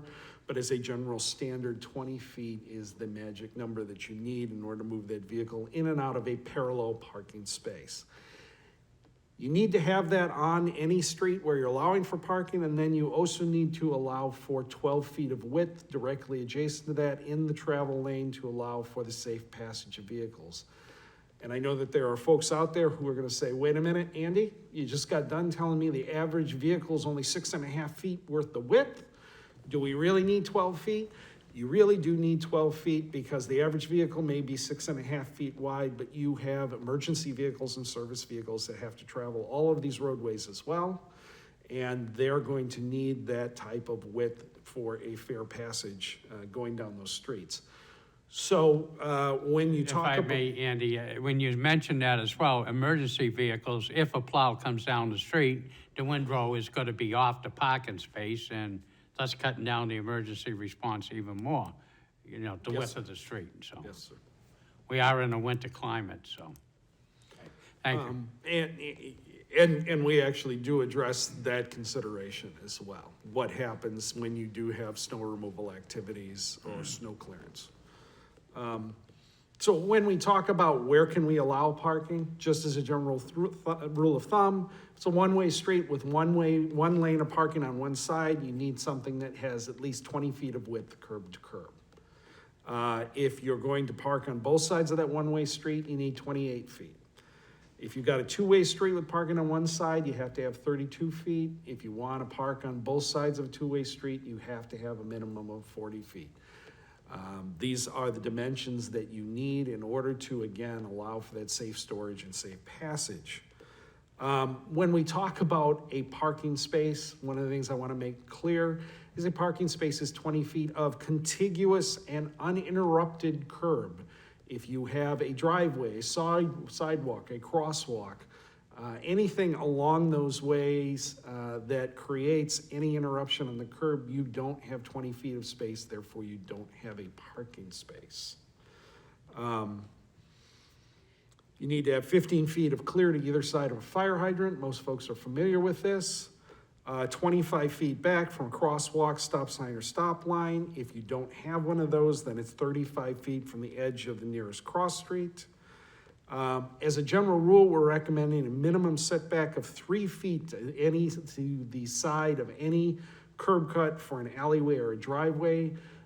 Again, this is to allow for reasonable line of sight as somebody's exiting those so that they can see up and down the street whether there's oncoming traffic. Yes, Alderman Clee. Just a quick question. now I just lost. You had mentioned about the contiguous curb. So for instance, in my neighborhood, we don't have curbs. I mean, I understand that from the driveway and so on like that, and we kind of work with that, but, so when you said contiguous curbs, If you don't have a defined curb along the street, you would have to take the measure along the edge of the street, using that as a philosophical curb, if you will. okay, so. and it Assuming that imply- you have adequate width. Great, yeah, that was really what and then, I don't see it up on my, there was one other thing. So when you had made a comment about the dimensional standards must be adhered to, and that there were some areas that wouldn't do this, and now you're talking about this. So for instance, 25 feet of a crosswalk, stop sign or stop line. In my ward, there are a number of areas that they reduce that down to 15 feet. So you're saying that, something like that would have to go away? And Yes, it would ma'am. go to 25 feet, okay. If you were to adopt this, Right. then our recommendation would be strict enforcement. And if you're strictly enforcing those, then yes, you're gonna lose 10 feet along that curb face that had been used prior to that.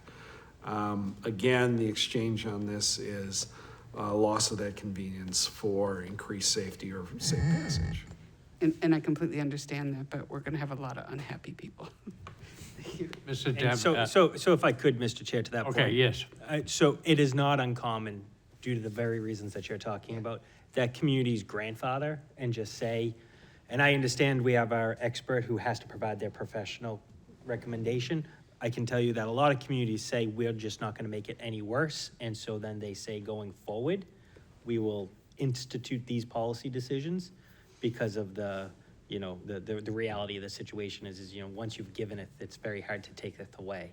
So, you know, you try to correct as you go and grandfather if and when you can, but we should always try to make public safety a highest priority. I absolutely agree. Thank you. Alderman O'Brien? Mr. Hill, if you could hold on for a second, we do have an alderman that's on Zoom that does have a question. Alderman Dowd. Okay, as you were doing the study, did you find that the city has a number of areas that don't comply with this spacing? Question number one. Question two, and this might be as well for Alderman O'Brien, since he's probably shoveled out a number of fire hydrants. Do we have demarcation in the road of where you can't park relative to a fire hydrant or a crosswalk? Or an access? I can tell you right now, the streets are not marked that way. And also on the amount of room needed for parking space, do you know whether our current rules codify those markings, or is this something that we should probably look at relative to an ordinance on things going forward? We may have to do a number of grandfathering things. But I can tell you that we don't comply in a number of areas of the city of Nashua with what you've put out as designated parking. Mr. Hill? So in answer to your three questions, Alderman O'Dowd or Dowd? Dowd. Alderman Dowd. Dowd. Sorry, I made you Irish for a minute there. I'm Irish, they just dropped the O. I'm sorry, it's the Boston accent I got.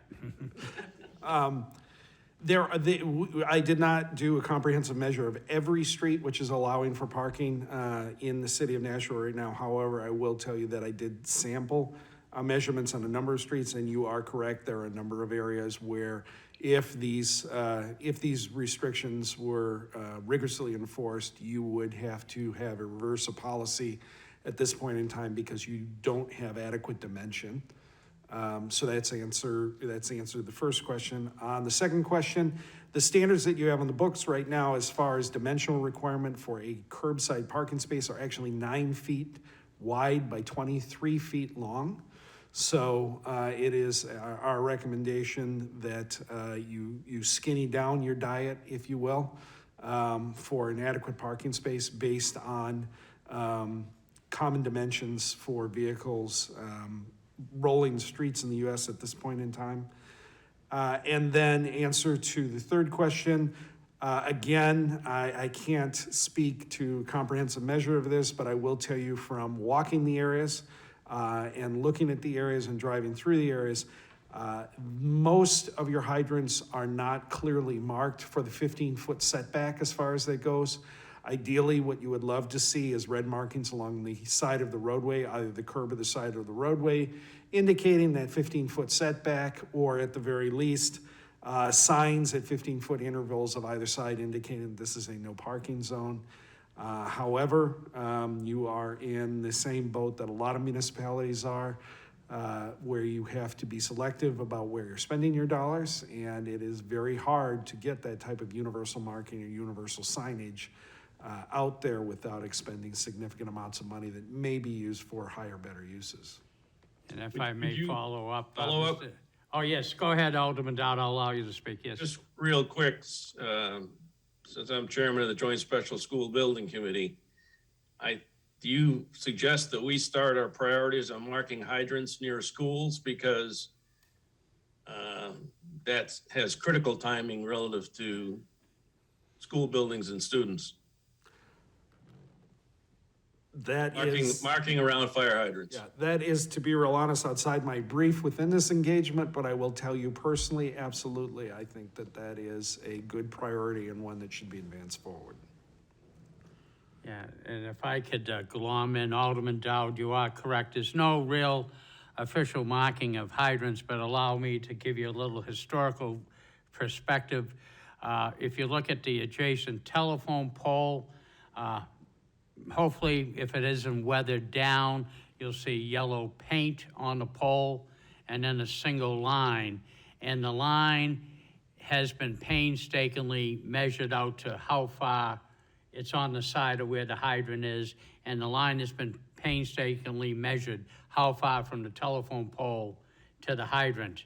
And that's because they get plowed in, snowed in, people dump snow on them, a plethora of things happen to them. And we still lose them every single year, and we don't find some till the spring. But there are the rules, 10 feet from a hydrant. We'll have to look at that when we look at everything else.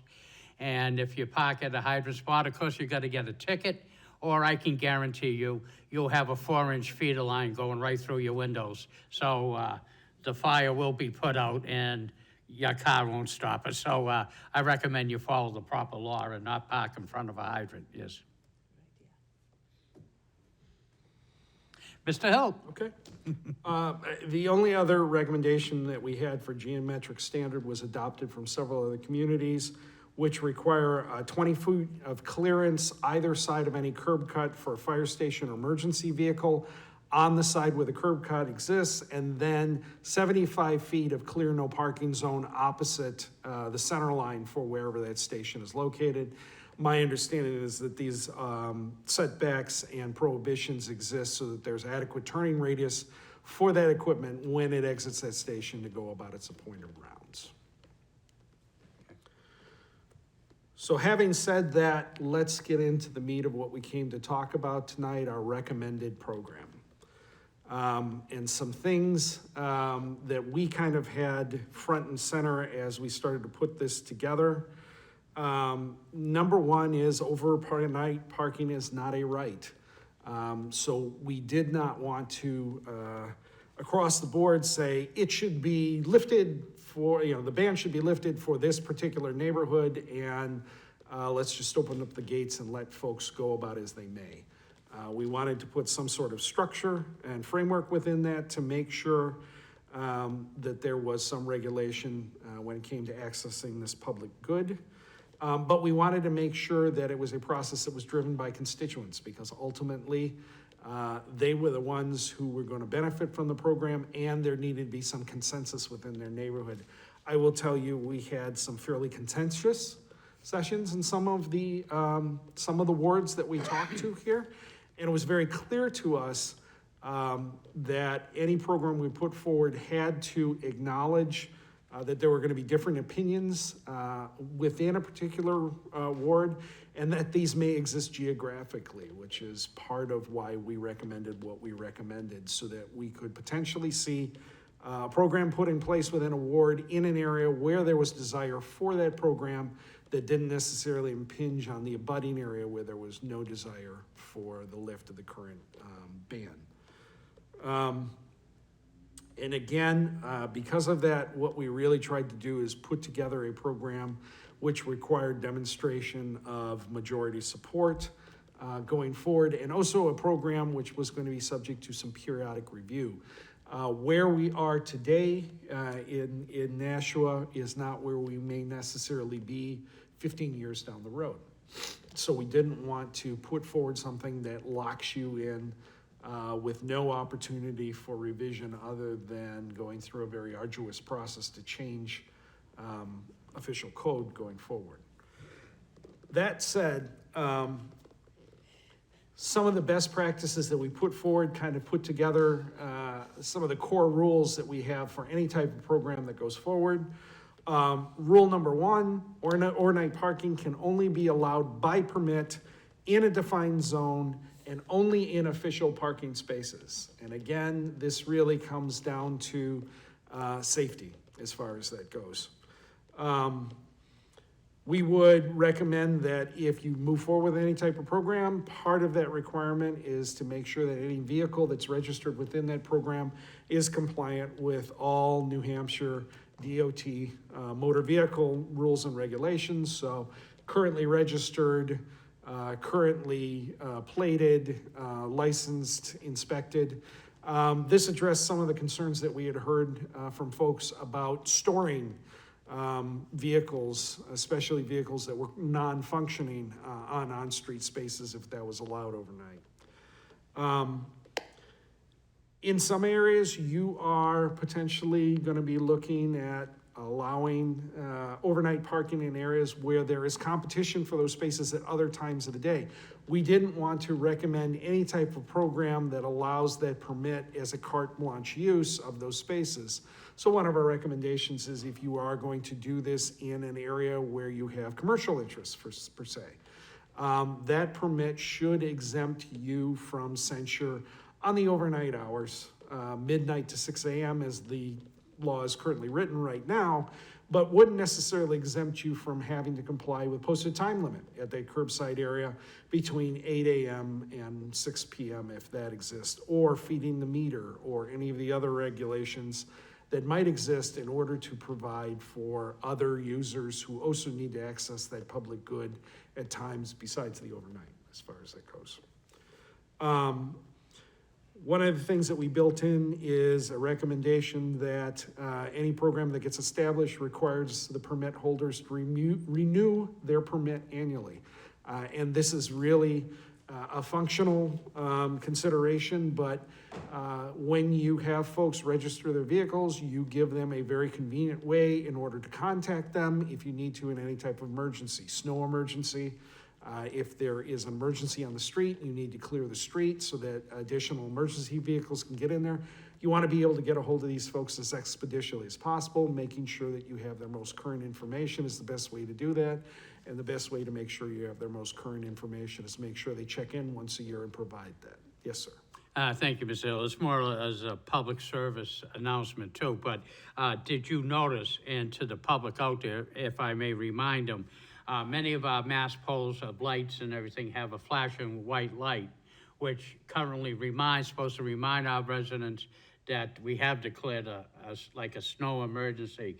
So if people go by and they see the white light blinking on the pole, it's for good reason, and that's why it's there. And I don't know if you notice it, but it's just my PSA to the public right here, but thank you. Oh, Alderman Clay. Thank you. One of the comments that you made was about the parking limitations, and basically this would still be from assuming that we keep the current 12 to 6 a.m. Basically what you're saying is that after the 6 a.m., if there's a 1 hour parking limit that says from 6 a.m. to 5, they would only be able to stay there for 1 hour and then they would have to move. Yes, ma'am. And our assumption is that if that requirement is in place, it is in place to serve another constituency that also needs access to those spaces. Exactly, which is why I'm going to be looking at a couple of them on a few streets. Thank you. The last 4 items on the list. Excuse me, Mr. Hill, if I may, Alderman Tenza does. Oh, sorry. That's quite all right, sir. And this question may be outside the scope of your report here, but, so for all of these changes, let's say for permitting and, I guess, for people who have to be towed, do you make any recommendations as to whether, city staff would be able to handle all these things now, or whether we would have to add staff to kind of process all of this additional, all these additional permits and things? We have not done an assessment of the parking department yet. That is part of the larger scope of work that we're gonna be kicking off here next month. However, I will tell you, where we have seen changes in policy like this in other communities, there is almost always a requirement to staff up in order to manage that. I am sure that the parking department, like so many other departments in so many other communities, is probably as lean as they could possibly get and as busy as they can possibly get as a result. So when you talk about any type of change like this, especially when you see what would be involved in administering this program, you're going to have to add bodies in order to make that happen. Sure.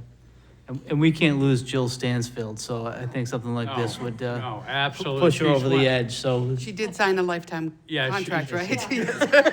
She is one of our best employees, and I see that she's on Zoom, so she's probably going to kill us, but, but yes, she is very valuable.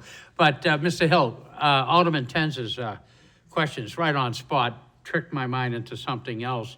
I know you're going to follow up with the phase 2 of this, looking at it, where you probably look at the financing. And it all comes down to financing. Road perdition is paved with financing, as far as the city goes. So therefore, do you find people that have permitted and everything that at least the program can cover itself and it's a self-sufficient program and everything else, and not really a drain on the tax dollars? And how does that really work? In your examples, what you see with many of the communities? In most of the communities, the cost to administer that program is incorporated into the setting of rates. I would love to tell you that every community that initiates something like this sets their rates according to what that incremental cost is, and then levies that permit fee in order to generate the revenue stream that they need to offset that incremental cost. What often happens, as I'm sure you've experienced with these things, is that there's a calculation for what the additional costs might be. There's an examination of the budget, and then there is a determination of what the market will bear. And those three things usually go into the final setting of the rate as far as that goes. In the purely best practice model, we recommend an evaluation of what those incremental costs are, and that really informs what the cost per permit might be.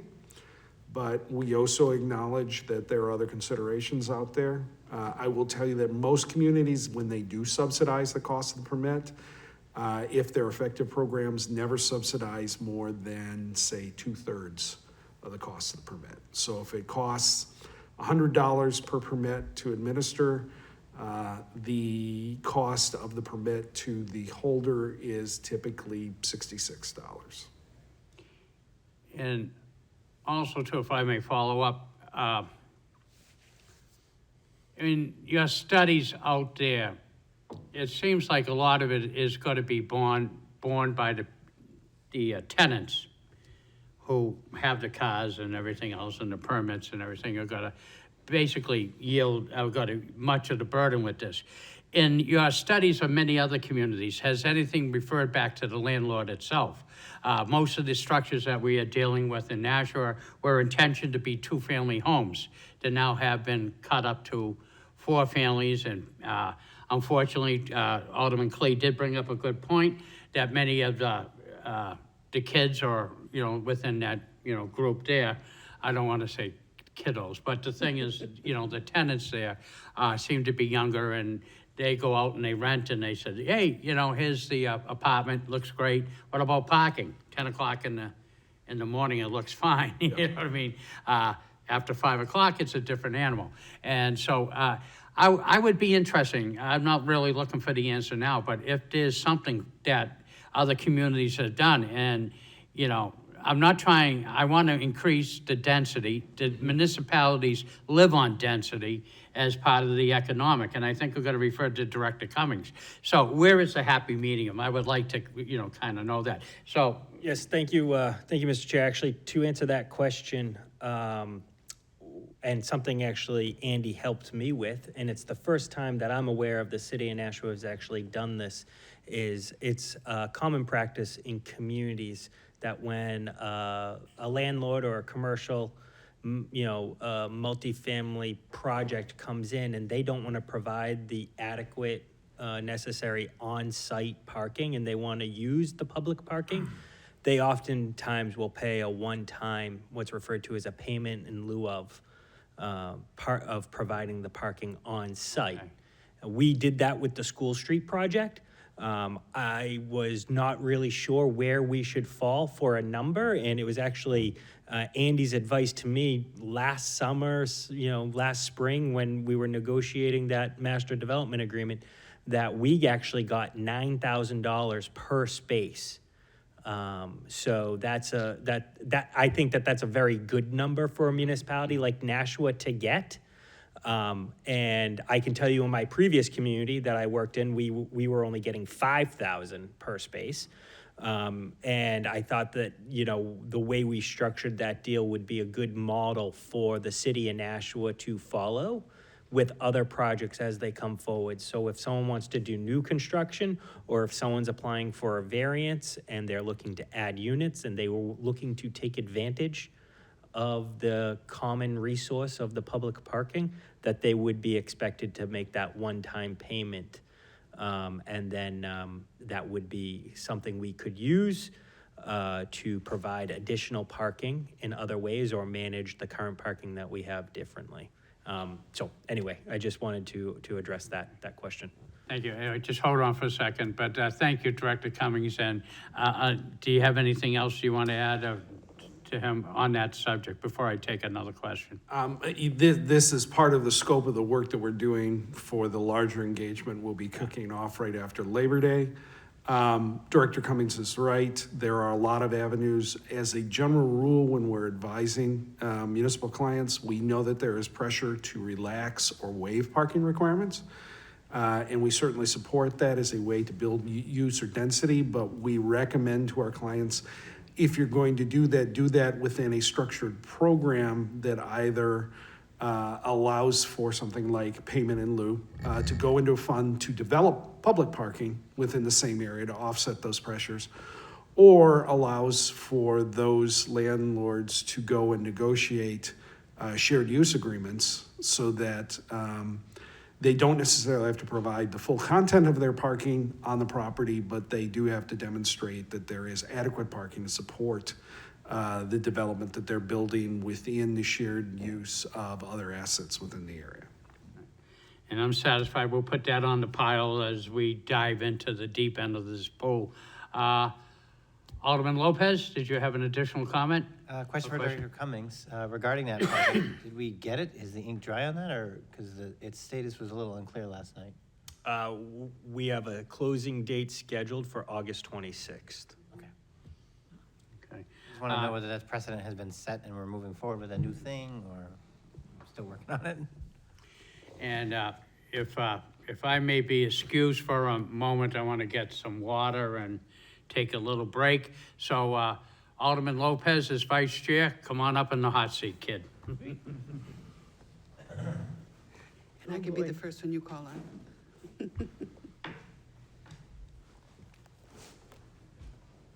All right, continue with your presentation. You have 5 minutes left. Alderman. Just kidding. Mr. Chair, thank you. I do have a question, and this may, again, be for phase 2. One of the things that I've learned in my ward, where we keep taking homes and cutting them up and so on, is that, I know, is that I believe our zoning requires that anybody who does something like that must have, or even build, must have 1.5 parking spaces per unit. will your study kind of look at that nowadays with, let's be honest here, nowadays with two-family earners and so on, everybody has 2 cars. So to say 1.5 is really ridiculous. And I give this example. I had one place that has multiple units. I believe they have 3 or 4 units. And they took one of the units and turned it into a 5-bedroom and renting it out to like BAE. And there's 5 cars. And they called me and said, where are we supposed to put these parking? And I went, I don't know, you did it. And I don't mean to be crass that way, but that was kind of what happened. So would your phase 2 recommendation talk more in increasing that 1.5 to at least something like 2, or is that out of your scope? It's certainly within our scope to take a look at the ratios that are on the books right now as far as parking requirements, and take a look at the field data that we've collected and comment on whether those are reflective to what we're actually seeing in true utilization or not. The one thing that I always caution clients on is that parking requirements, parking is a fluid and dynamic entity here. So parking requirements really should be revisited periodically to reflect changes in trend. I have not had a chance to study Nashua at this point in time to tell you where you might have been 5 years from now, 5 years ago, or where you might be 5 years from now. But I have had a long-standing relationship with the city of Portsmouth, and I will tell you that the demand per unit that they were experiencing 10 years ago versus the demand per unit that they're experiencing today is significantly different, in part because of density, but also in part because of COVID. 2 years ago, when I was talking with the folks in Portsmouth, this was not as much of a hot button issue. Folks were more comfortable giving up their cars because public transit was appealing, that it wasn't a consideration. And as we all know, the sales of used cars have gone through the roof in part in reaction to this. So we may be looking nationally at a temporary situation where the ratio of number of vehicles per residential unit goes up for the next year or so until we get our arms around this, and then starts to drop again. All of this I mention only, again, to reinforce that recommendation, which will be part of our report when we're all done, for a periodic review of those ratios. Okay, I have a follow-up, Mr. Chair. Thank you. It kind of goes in with that. I would like to see recommendations made. You said parking was very fluid, but I think it's also very dynamic in the city itself. So parking, I have a very unique kind of ward where I've got very, very dense, and then I've got a little bit that are more spread out and so on. But I would love to see parking by zone. So in other words, it's recommended 2 in this area, or maybe 5 in that. Just because I think to give a blanket for the entire city isn't going to work. I would think Ward 5, Ward 1 are going to be very different than Ward 3 and Ward 4. Yeah. I was going to say, you're not in as unique situations as you think. I think No, Alderman no. Karen's discovering it too. Yes, and Ward 7 and so on, because we've got this high density area. And just as a side comment, and I'm sure Alderman Lopez feels the same way, one of the things that I get is that we seem to put these very strict parking rules in and so on, and they affect the lower income areas of the town because they're the denser areas. I just want to make it very clear that that has nothing to do with the low income or anything like that. It's just got to do more with the density and how close homes are as to what you can actually give them. One of the things you talked about, all the different rules of parking behind like a driveway or near a fire hydrant or curb cut or any of that nature. I have one street like Summer Street. You look at it, it's nice and wide, and you'd say, oh, you could put lots of parking here until you apply the rules. Then you've got the staggered driveways where you can't park behind it, you're too close to the edge of the street and so on, and you find that maybe you can get 4 parking spaces in that very long, wide street. So it's very difficult, and I don't envy even you having to do this study, and even less of Director Cummings, who's going to have to make the appropriate recommendations, but it is going to be difficult, so thank you. Continue? I'll just wrap up the reference to core rules by addressing sort of the last four in total, because they arose directly from the conversations that we had both with, within each ward and then also with the fire department, the police department, and public works. Again, the concern is how do you, if you're allowing for overnight parking along curbside areas, how do you conduct trash removal? How do you conduct snow removal? How do you conduct street cleaning here? And we had looked at a number of different approaches we had seen in other communities, and what we had come back with was there was no solution that we looked at that appeared to us to be viable going forward. They were generally half measures. Things like marking off 5 feet on the, off to one side of each household that becomes no parking area on this date for designated trash pickup. It's a way of addressing the issue, but in actual practice, all it does is create confusion and aggravation, both for the folks who are doing the trash pickup and for the residents who look at that same green swath of roadway or street every day and don't think much of it until they walk out one morning and their trash is not picked up and there's a ticket on their car, which is a hard way to learn that lesson. Rather than going with these half measures, our recommendation was just to clearly post that when these things are occurring, the core rule is that this roadway must be cleared to allow for those. Now, for something like trash removal or street cleaning, it is a periodic and predictable interruption here, so that hopefully folks have some advance notice to seek alternate accommodations when those things occur. For something like snow emergencies, it's going to have to be part of a larger strategy for managing those for the city as a whole when it comes to snow removal and snow pickup. But ultimately, it's our recommendation that you clear the streets on those events here, just to allow for quick execution of those tasks, rather than, like I said, half measures. Mr. Chairman? Sorry, yep. That's okay, thank you. I agree and I understand that, but I can also see, for instance, trash pickup in Ward 3 is Thursdays.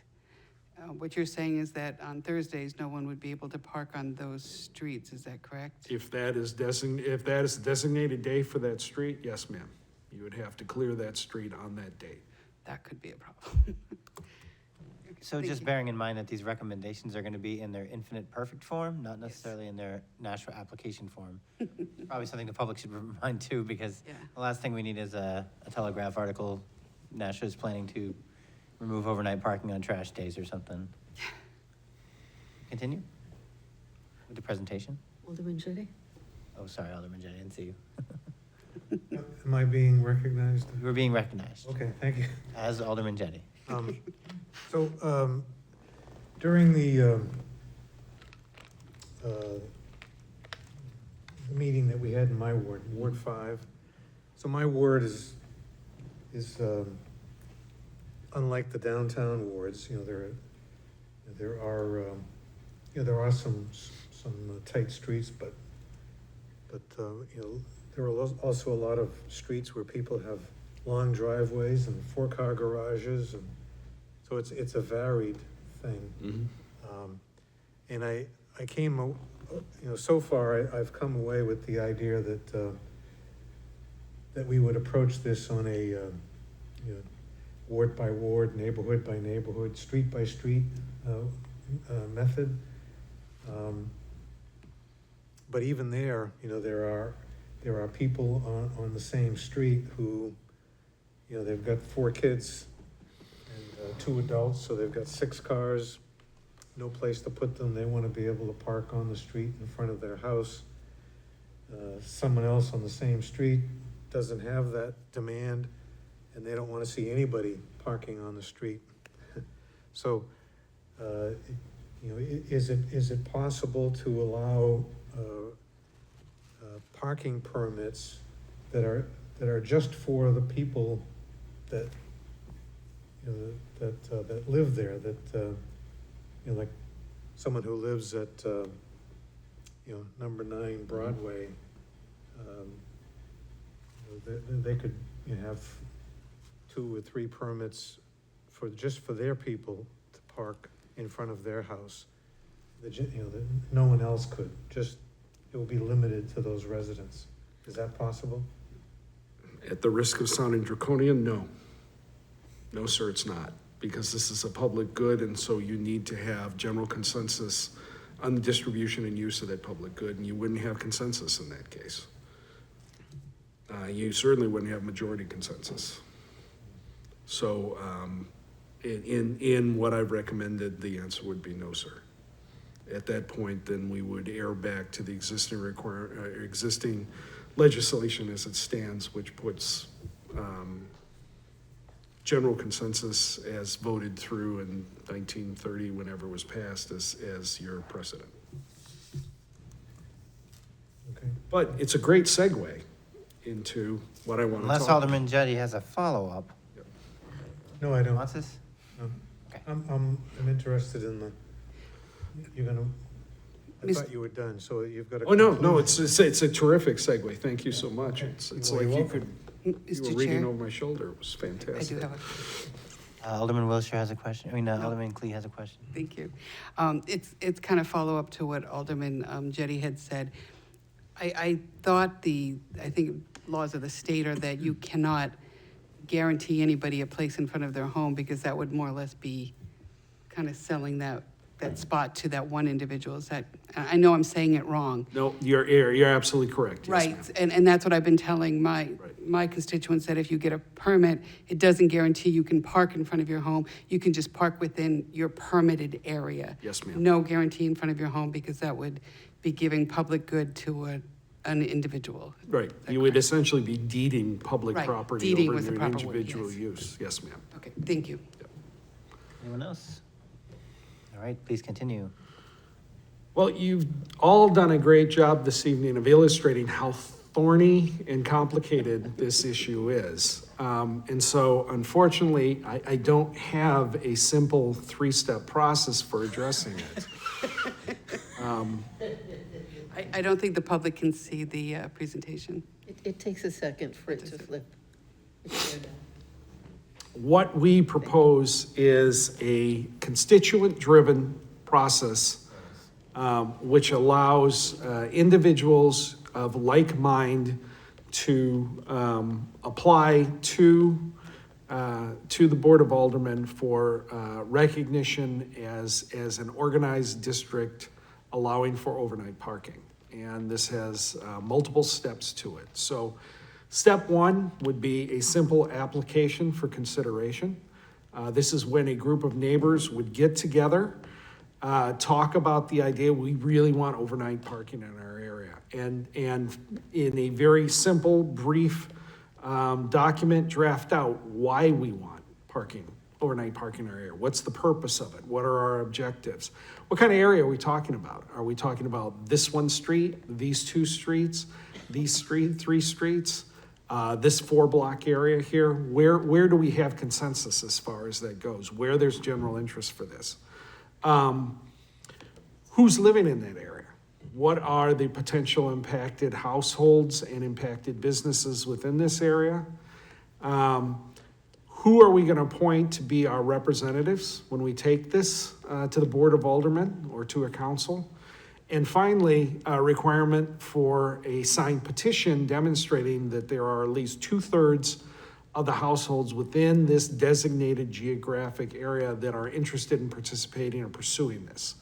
And this is the first sort of check along the way here. If you can get 2/3 support, if you can get 2/3 of people to sign up, you have adequate support to meet one of the 2 standards that Desmond set forward when we put together a program, which is it politically sustainable? With 2/3 of majority support, it is politically sustainable to start this process or start moving along this way. That petition would have to be part of any type of submission that ultimately comes in front of the Board of Aldermen for ratification going forward. But it's not a slam dunk.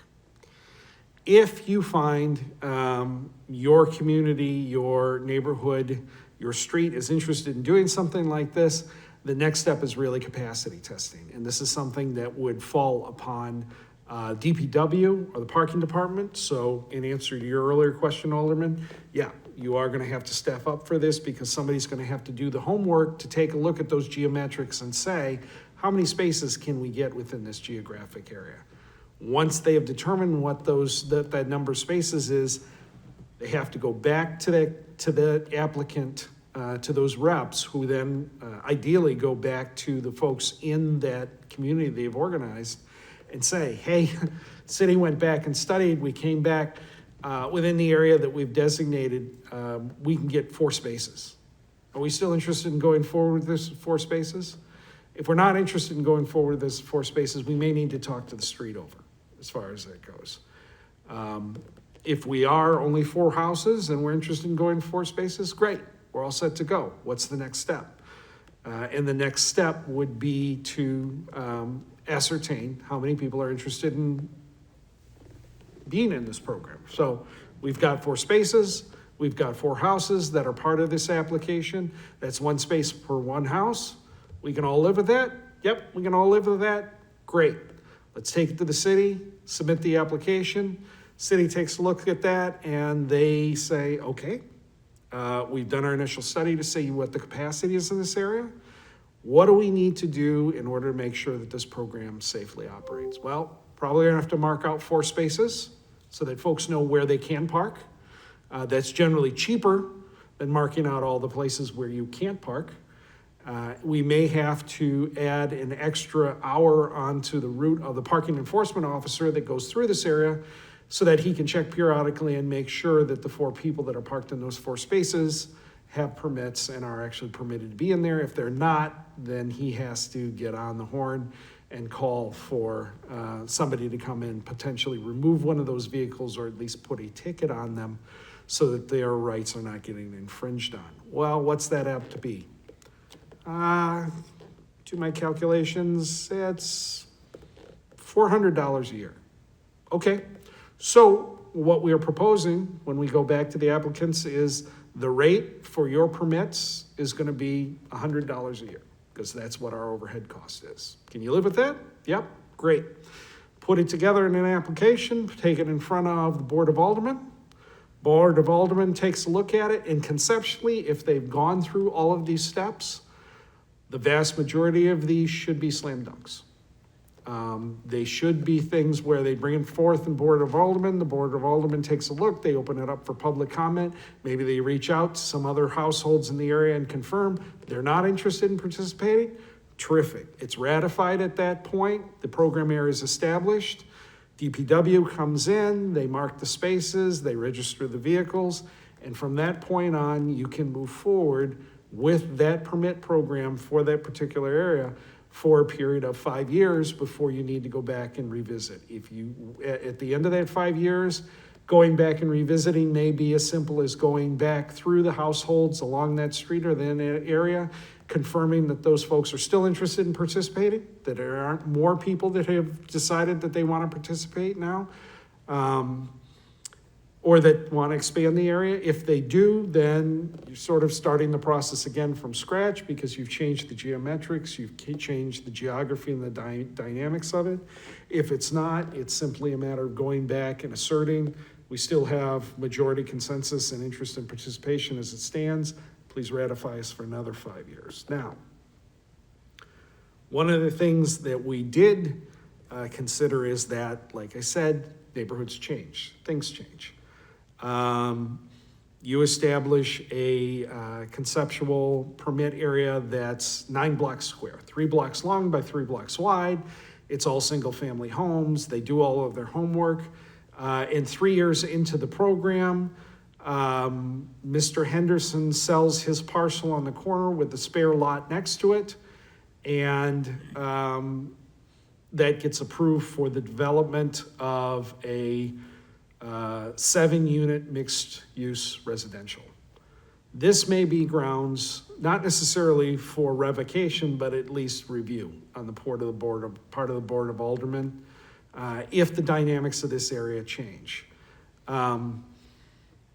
If you have gross abuse of the program once it gets put in place, and there are constantly issues, that may be grounds for the Board of Aldermen to look at it and potentially suspend it or revoke it.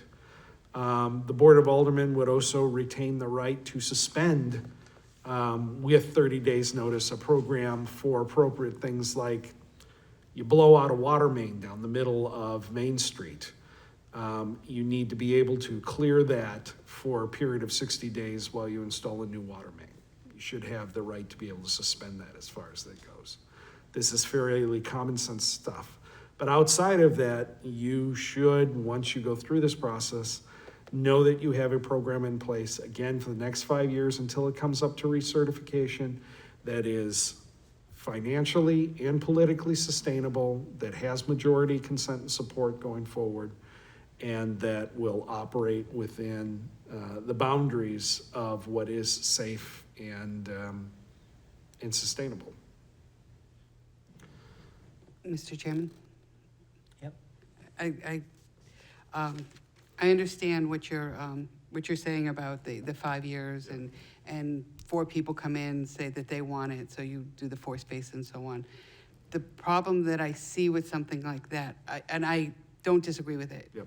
But the problem that I see with that is, like in my ward, I know just in the last 2 years, the number of houses that have sold and so on. So you could have that kind of a neighborhood. You grant 1, 2, 3, and 4, they're the ones that want it, so you get the 4 parking spaces, and now suddenly 5, 6, and 7 have moved, they've sold, they would be interested in the same thing. So something like that as a dynamic could really impact this of just setting that for those particular individuals that want it. And on a side note, I read your report, and I've already started talking to my constituents about, let's try to create some little neighborhood blocks. I had one person from Pennachuck who said, could we do something from Pennachuck to Brinton? And I said, well, you're gonna have to go knocking on doors, talking to individuals, kind of. So we've started this discussion, per se. I do have an issue, though, if we did say it has to be determined by home. So in other words, if 1, 2, 3, and 4, then 2 years down the road, 5, 6, and 7 can't have it, unless we were to reopen it. And I think Director Cummings wants to answer that. Yeah, we'll recognize Director Cummings. Thank Hand you. going up. So what it would be is if under the scheme that was just outlined by Andy, is you'd be agreeing to this for like a 5-year period. So what that would be, so for 5 years, so if someone moves in or out during that 5 years, they would know the situation that they were moving into. And then it's also understood that, basically it would sunset or need to be recertified after that 5th year. And that, Well, and if I may, I think I can shed a little light on this, because I thought about some of the same things you're talking about. So within the initial application process, because you're reaching out to folks, because you're explaining, we're talking about going forward with this, if we're going forward with this, we need to make sure that we have enough spaces to go with all of the folks that are interested before we do that, because obviously you go through the capacity testing, we've got 4 spaces. In your case, we go out to the households, there's 8 households. Okay, just so you know, there's only 4 spaces, there's 8 interested parties. Are you still interested in going forward? No. At which point, now the question is, maybe we need to expand our range. One of the things we talked about a lot in those public meetings were, what happens if I end up with 8 houses on a street that only has 4 spaces?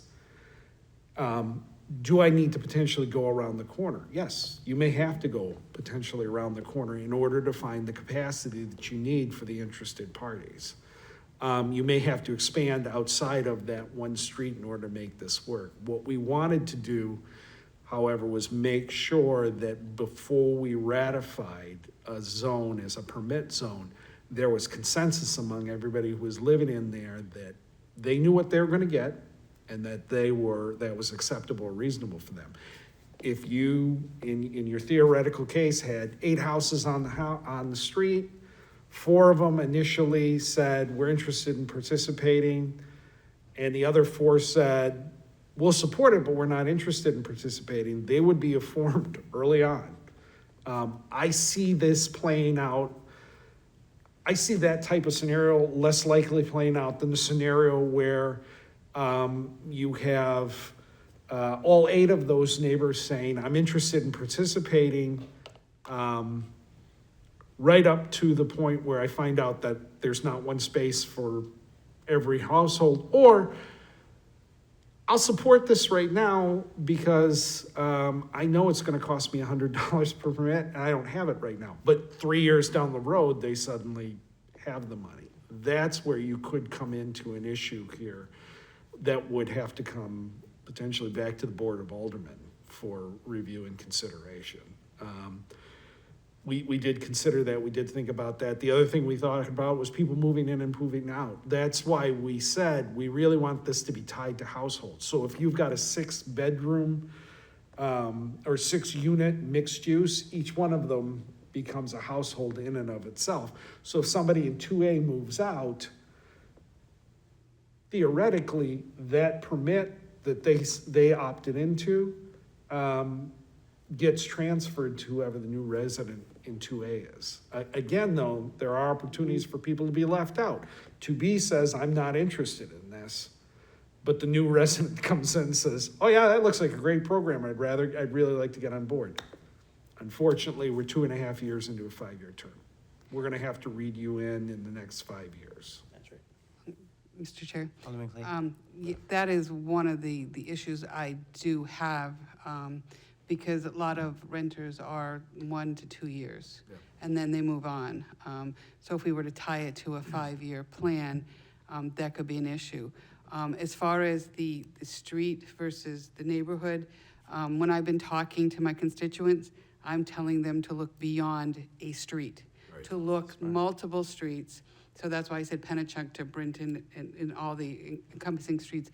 And I also said that when you build your neighborhoods, your parking neighborhoods, think that you will have to park the furthest point away when you're doing it, because that was one of the biggest concerns on certain streets now, where we're told if there's no parking, you can use the public parking downtown High Street or something. And a young mother at 9 o'clock at night with her children in tow, not gonna walk that distance. So when I'm telling them to think about these neighborhoods, I'm telling them, just assume you're going to have to park the furthest away from your house in your little neighborhood, and is that adequate for you, as safe and so on. I do have the concern about the 5 years, especially, and I'm sure that Alderwoman Karen and Alderman Lopez has the same thing, where you, to do something like that could be quite. And the fees, I'd kind of like to just talk about that. There's certain economic areas that $100 would be a lot, but even putting that aside, I thought I read in here something about if you opted for a second permit, it would be a higher cost. Yes, ma'am. The people that I have spoken to, even in some of the low-income areas, were agreeable to that. Not necessarily 100, and then the next one being 200 or 150. I think they were looking at what the current process is, $10, and then maybe the second go to 25. That's probably not going to be able to stay in that particular situation, you know. Would we consider, depending upon the income level, or to be able to set the zone? In other words, this zone would pay this much, and that zone, is that fair? I don't know if that's legal or. Yeah, if I may, oh, we got chairman change. Shift change. Yeah, captain's back on the bridge. If I may. Yes, Director Cummings. Yeah, thank you. And first, Director Cummings, I'd like to thank my vice chair for filling in for a few minutes. Thank you so I much. like to put the vice and vice chair. You did a fine job, thank you. You did a great job. Thank you, Mr. Chair. So I just want to make sure we're very clear in terms of where we are process-wise. This is just a report and a presentation. I know that some folks may be talking about it as though it's imminent. I think there's a lot more discussion that needs to be had. A lot of details need to be discussed and worked through. Some of the comments that were just made are some very specific example of those details that need to be worked through. But ultimately what our job is tonight is to try to provide you with the information, and I'm happy to assist moving forward, but, essentially this group or, the Board of Aldermen is gonna need to give me some direction as to how they would like to see this program shaped. So we can, start to put pen to paper if that is the decision and offer it as a piece of legislation. But right now, all we're at is a presentation phase. And that's what I'm telling my constituents, we're just talking about it at this point, but I wanted them to have plan in hand. So when you're ready, we're ready to go. Well, and if I may add in, just to be very clear, like I said, I've been doing this for 22 years. I have yet to have one client adopt a full set of recommendations I've made verbatim in 22 years. No, there's gonna be a city somewhere though, someday that has 2 parking spaces that hits them all. Yeah, but If we had known that before we hired you. Okay, yes, Alderman Tenzer. So- Oh, yield. Mhm. So I guess I have a question, because getting 2/3 of people to agree on anything these days it just seems impossible. I disagree. Even on a small level, and It's totally maybe, possible. maybe Ward 3 and Ward 4 are a little different, but, many of the other places around the city, it seems like a tremendous undertaking to try to get their opinion. So, I mean, do you have, from your experience, have you found that neighborhoods, generally agree on these issues? Or is it 50-50 split and stalemate going forward? what I've found is where it is a constituent-driven process, folks will find a way to bridge the gap if it's something they really want. They will find a way. One of the reasons that we allowed for constituents to draw their own geographic boundaries, if you will, for the particular permit zone, is because we know that if we go in and arbitrarily draw a geographic bound, you're gonna have the type of stalemate that you're talking about. You need to allow for like-minded people to get with other like-minded people who will allow a process to move forward. An inverse of that is I have worked in a lot of communities that have decided to go forward and say, we're establishing a permit zone here. Every household can have as many as they want, or every household can only have 2, if something along those lines. Here's the set price as far as that goes. I have not gone into any of those communities and found a majority of the folks are happy with the program that's been handed to them. A lot of them live with it, a lot of them work within it, but are they happy about it? Do they support it? Would they characterize it as a successful program? No, they wouldn't. And again, like you said, it's very hard to get a group of folks to get together in consensus unless they're self-organizing. Thank you. Okay, I recognize you, Alderman Lopez, but we do have Alderman Schmidt left. Next, Alderman Schmidt. Thank you. I can easily see cul-de-sacs in my ward saying this is a great idea. I've already had some people question about it. When it's only got 4 or 5 houses on it and the kids come home from college, this would be a great idea for them. I was just wondering, in some places where houses are held by landlords, if it would be possible for them to buy a parking permit for each apartment that they've got. Would that be, and it could pass on, because I know people stay a year, and if these, change, it might be appropriate for them to be stable that way. Well, and this goes back to a question that Alderman Klee asked me earlier here. It is our recommendation that the residents that are within those units be the ones who are participating in the process, represent the households, and actually take possession of those permits as far as that goes. If you're looking at multi-unit dwellings where you've got significant regular turnover as far as that goes, you can certainly deed, for lack of a better term, those permits to be able to pass from resident to resident as far as they go, but remain tied to that particular unit and pass from resident to resident rather than landlords. The thing we don't want to set up is the type of thing where landlords are taking this as a by right, and potentially using it to their advantage, or possibly stalling out the process here. You know, it's not unusual at all to find a landlord who says, yeah, I'm not interested in participating in this at all, I don't have a problem. But you've got 7 tenants who are saying, beg to differ, sir, we have an issue here. We want to put it on that tenant level here. We like the landlords, they provide a great service, but we don't necessarily want to design a program to service them. Thank you. Alderman Lopez. So I do have, I appreciate the point that having an externally created neighborhood or community or group doesn't necessarily create investment. And to that point, I would say we shouldn't consider all of Ward 4 to be in favor of this or all of Ward 3. Ward 4 is defined by political decisions, and I would say like 60% of Ward 4 wants this really badly, and the other 40% doesn't care because they don't need it, and actually would be opposed to it because they don't want people parking in front of their houses. So within those entities that are externally created, there's division. And then the shapes of those in the first place don't even make sense. Like Ward 7 is all over the place. It's like a big long strip. So that's a point in favor of saying an external community isn't necessarily going to be internally cohesive.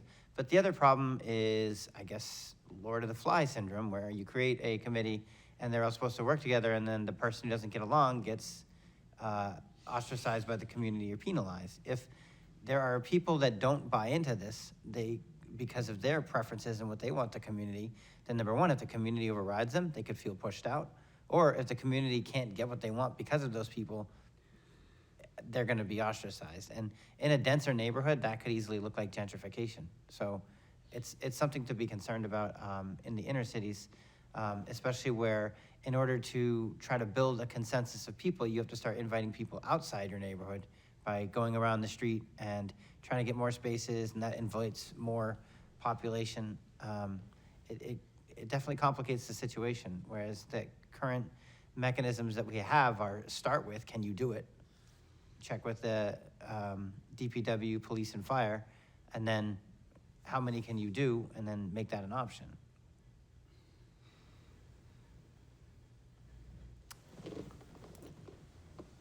Your points are absolutely valid, and they were points that we were considering when we were developing this. You're right, there are a lot of things that could go wrong with this process if the wrong personalities are involved, if the wrong approach is being taken.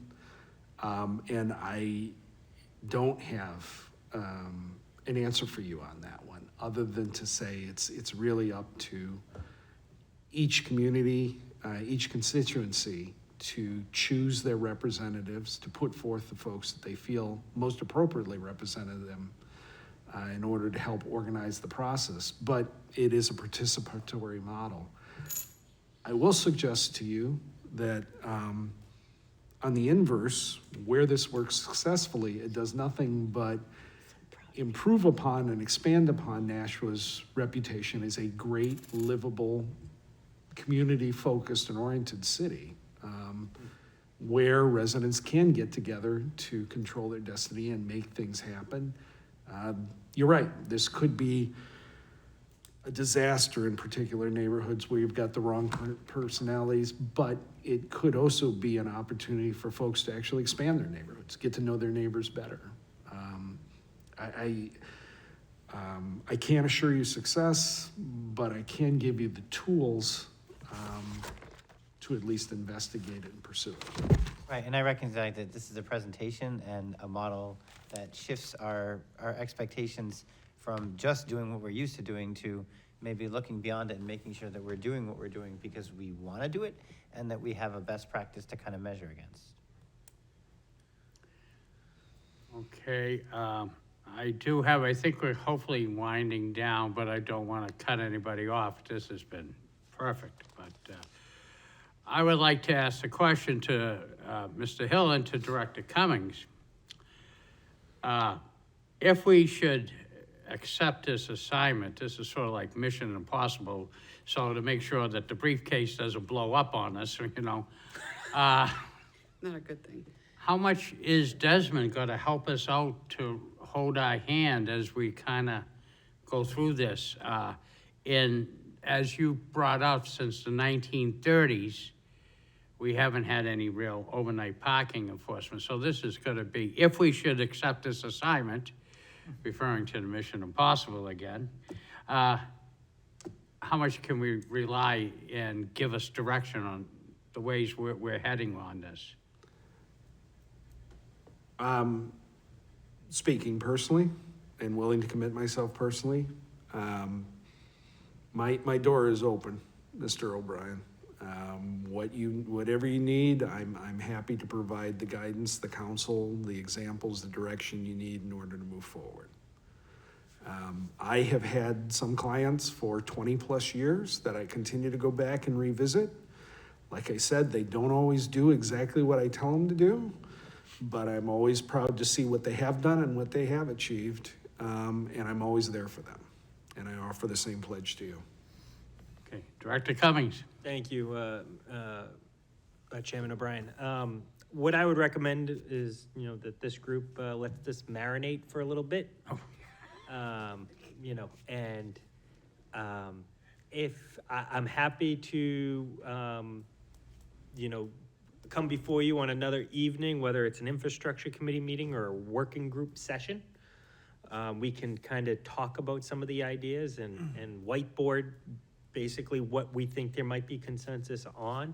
I would then take this back to Desmond, develop an additional scope of work, where essentially what we would do is, I think we would develop our ideas, we would write them up and ask that Desmond vet it, make some comments, recommendations, and then bring it back to this group to see if it's something that they would be willing to support, put it into finalized form, and then you could offer it as legislation at that point in time. I think that would be a good pathway forward, and what I just described may take multiple meetings. I also want to note that this study is also up on the city's website, so folks. Very good, thank you. So folks are aware. The PowerPoint is not, the technical memo is. I will get this PowerPoint up on the website as well. Obviously, it will be with the minutes this evening, but it's under the parking website, the parking page rather, and specifically under overnight parking. So I just want to make sure folks have that frame of reference. Okay. Well, as we march on, Director Cummings, I couldn't agree with you more.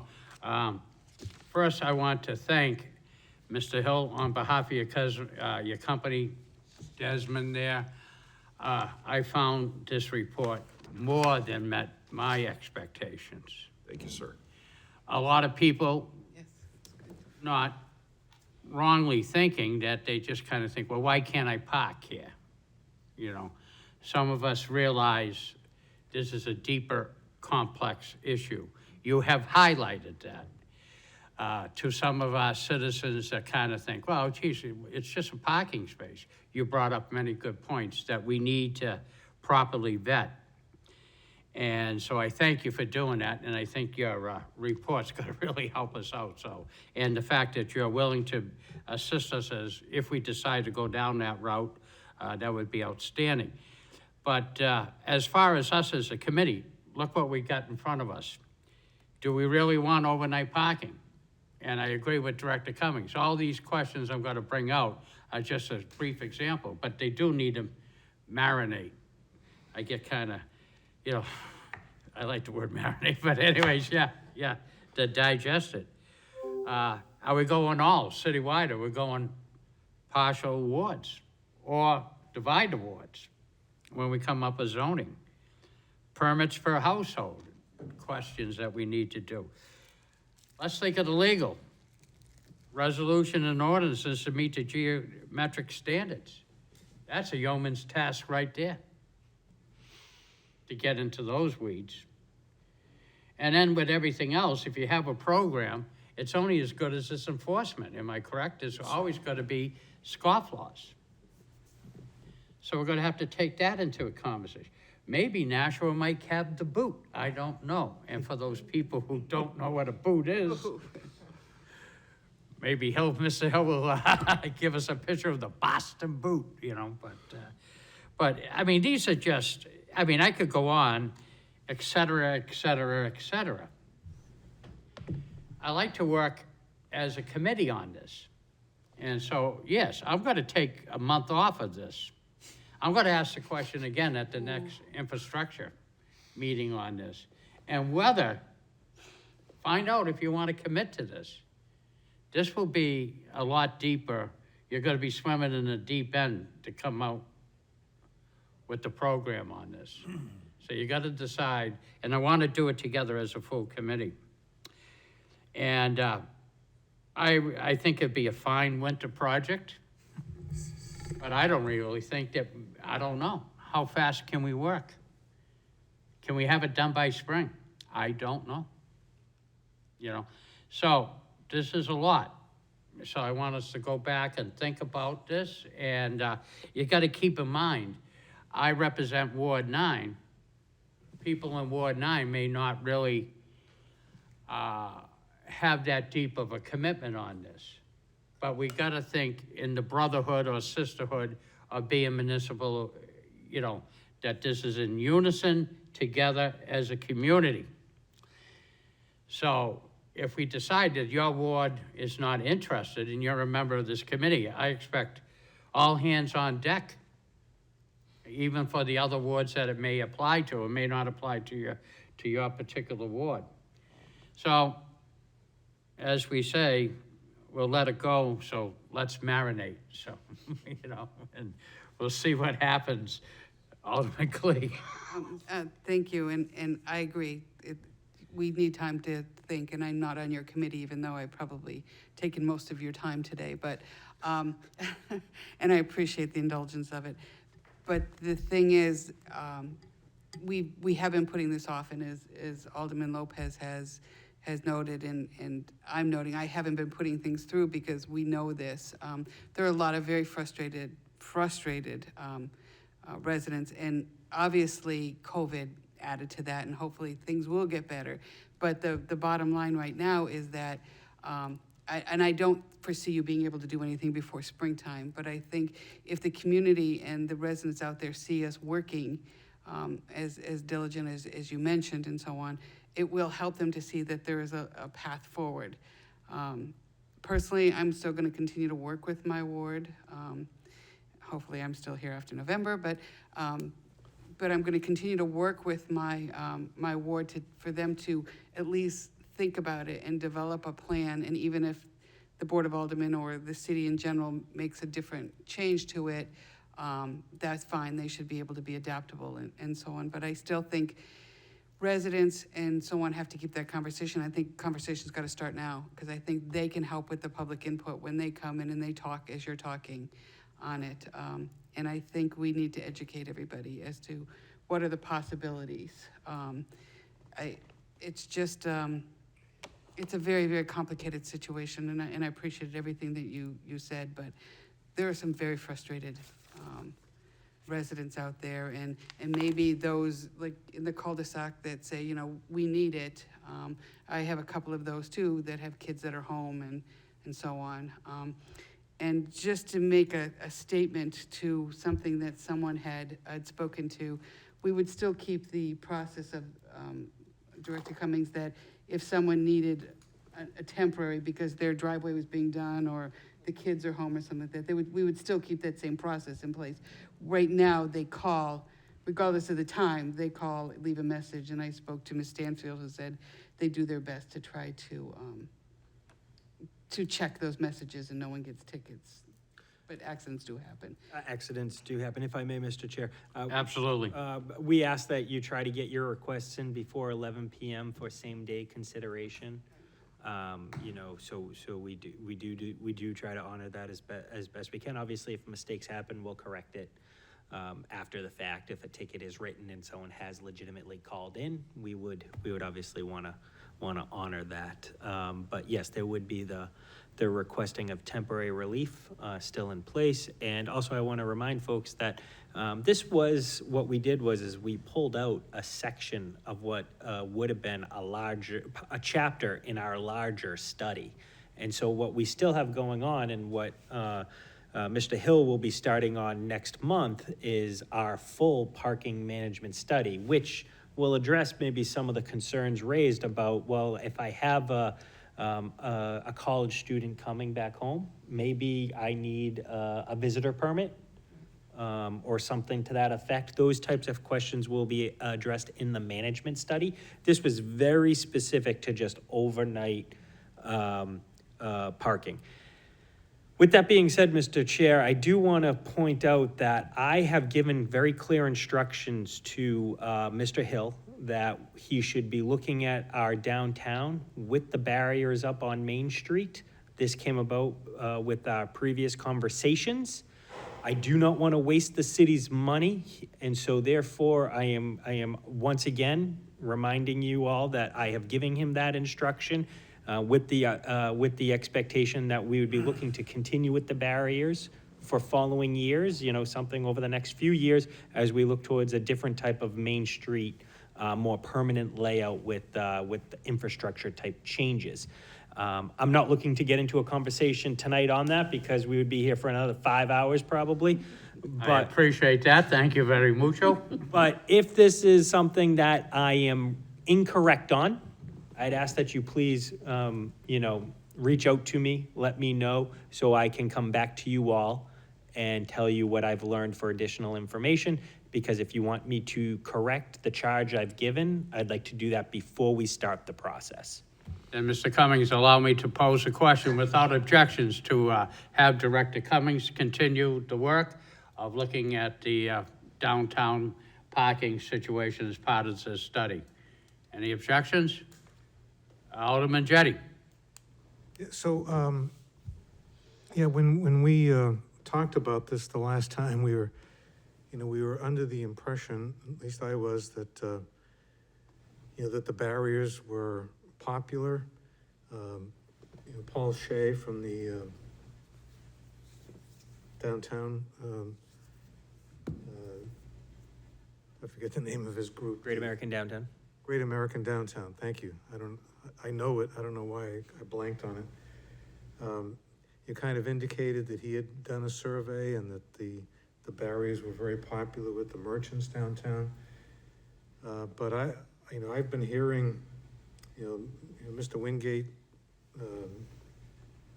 and other people in that block, have talked to me and given me a different point of view.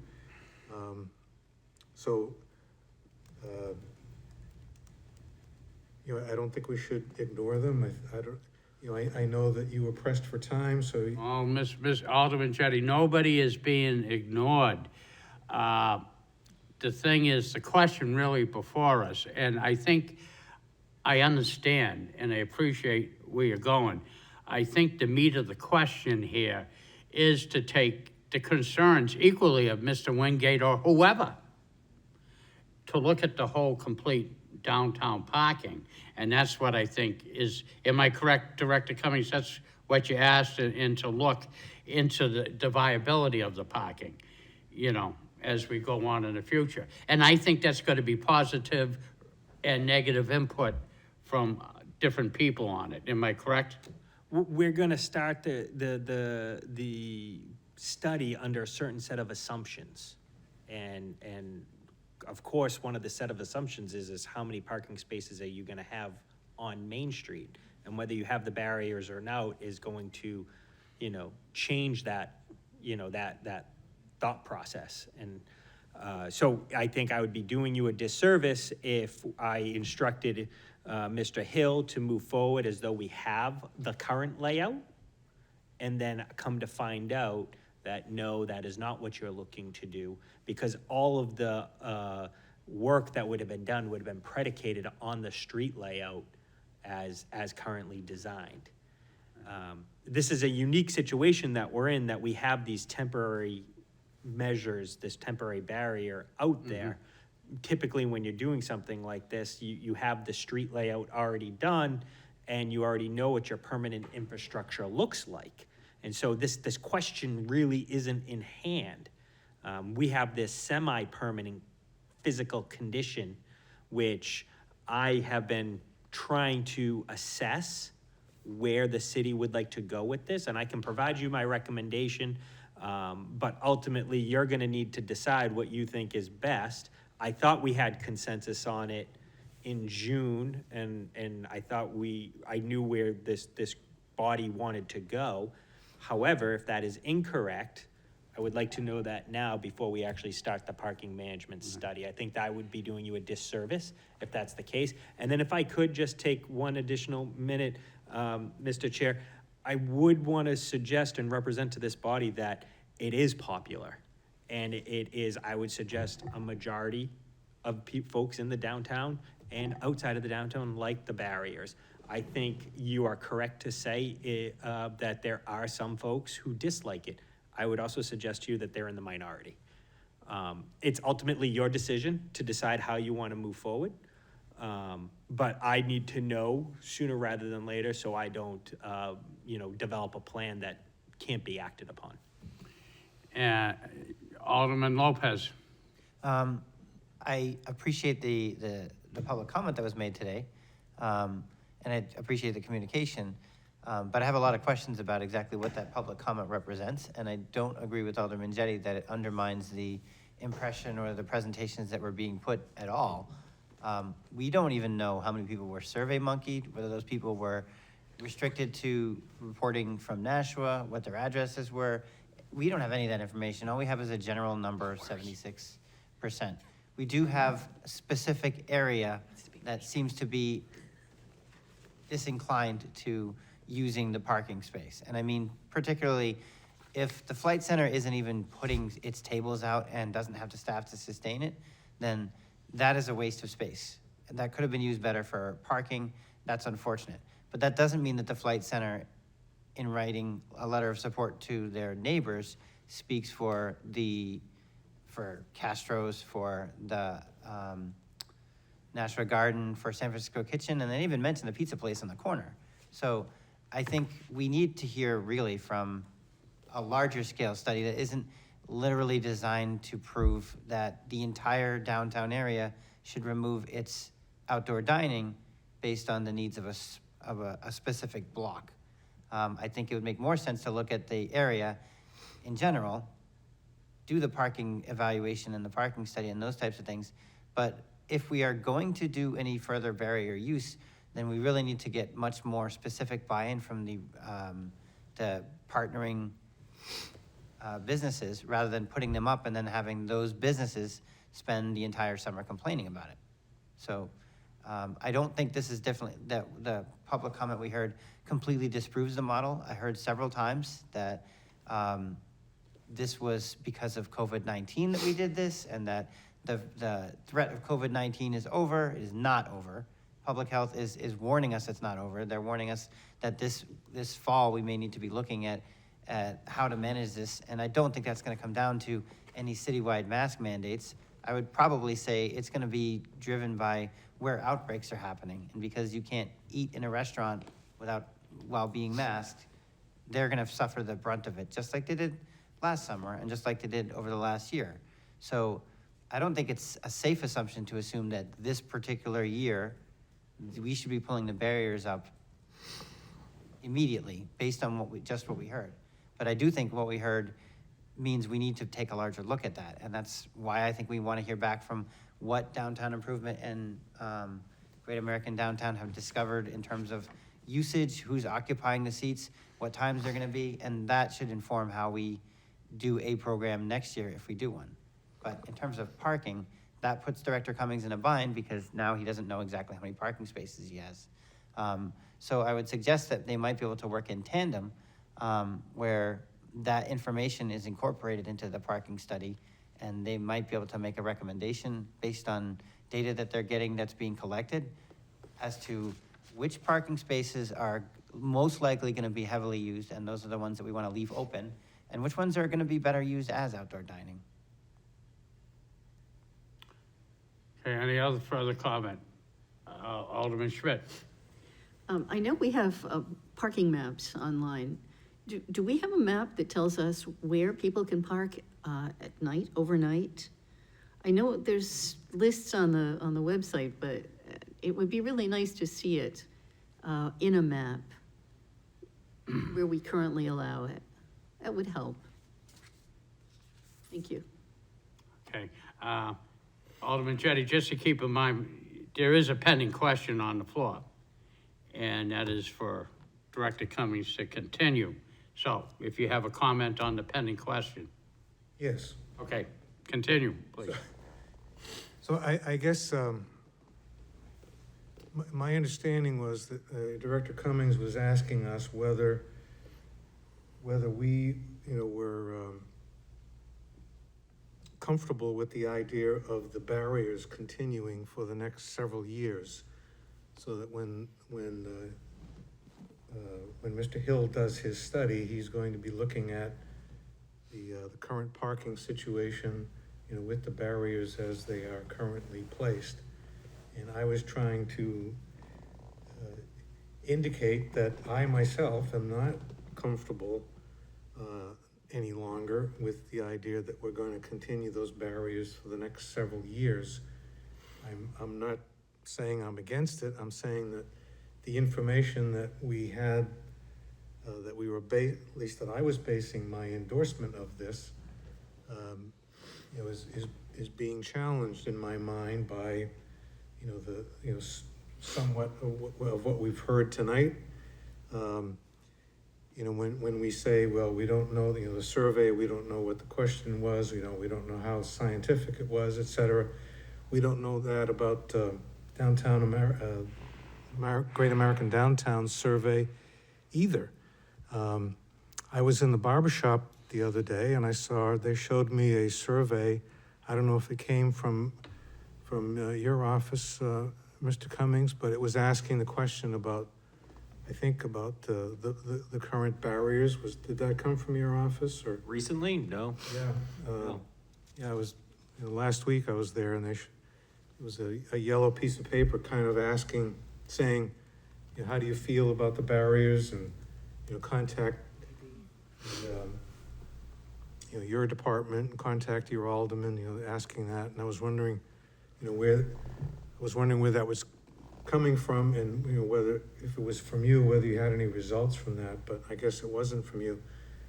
So I'm just putting out there for the consideration of my fellow committee members that our assumptions that this is as popular as we thought it was, may be true, may not be true. I know, I myself, now that I've come out of my COVID cave, I've been downtown more, and I can say the observations that I've heard expressed tonight, I've seen them myself. I've seen, the tables pretty much empty, and I've seen the traffic really, really backed up. You,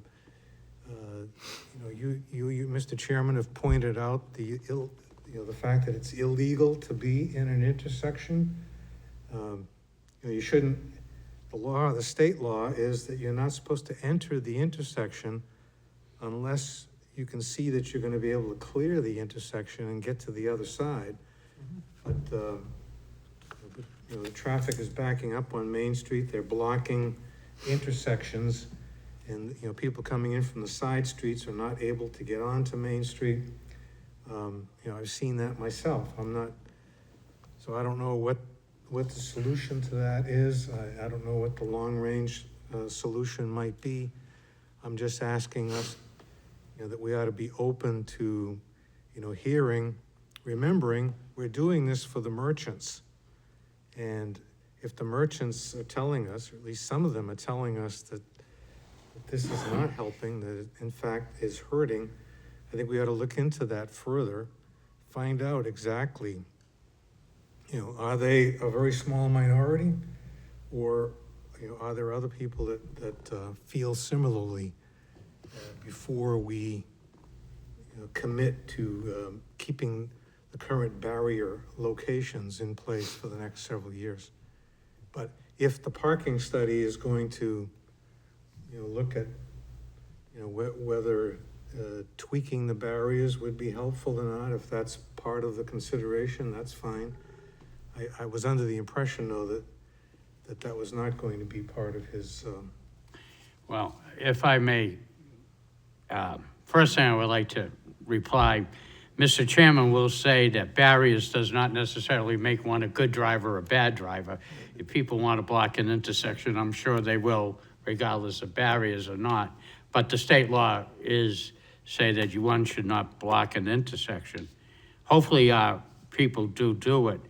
But I think as we look, and if I may just advise, it's not one particular business downtown.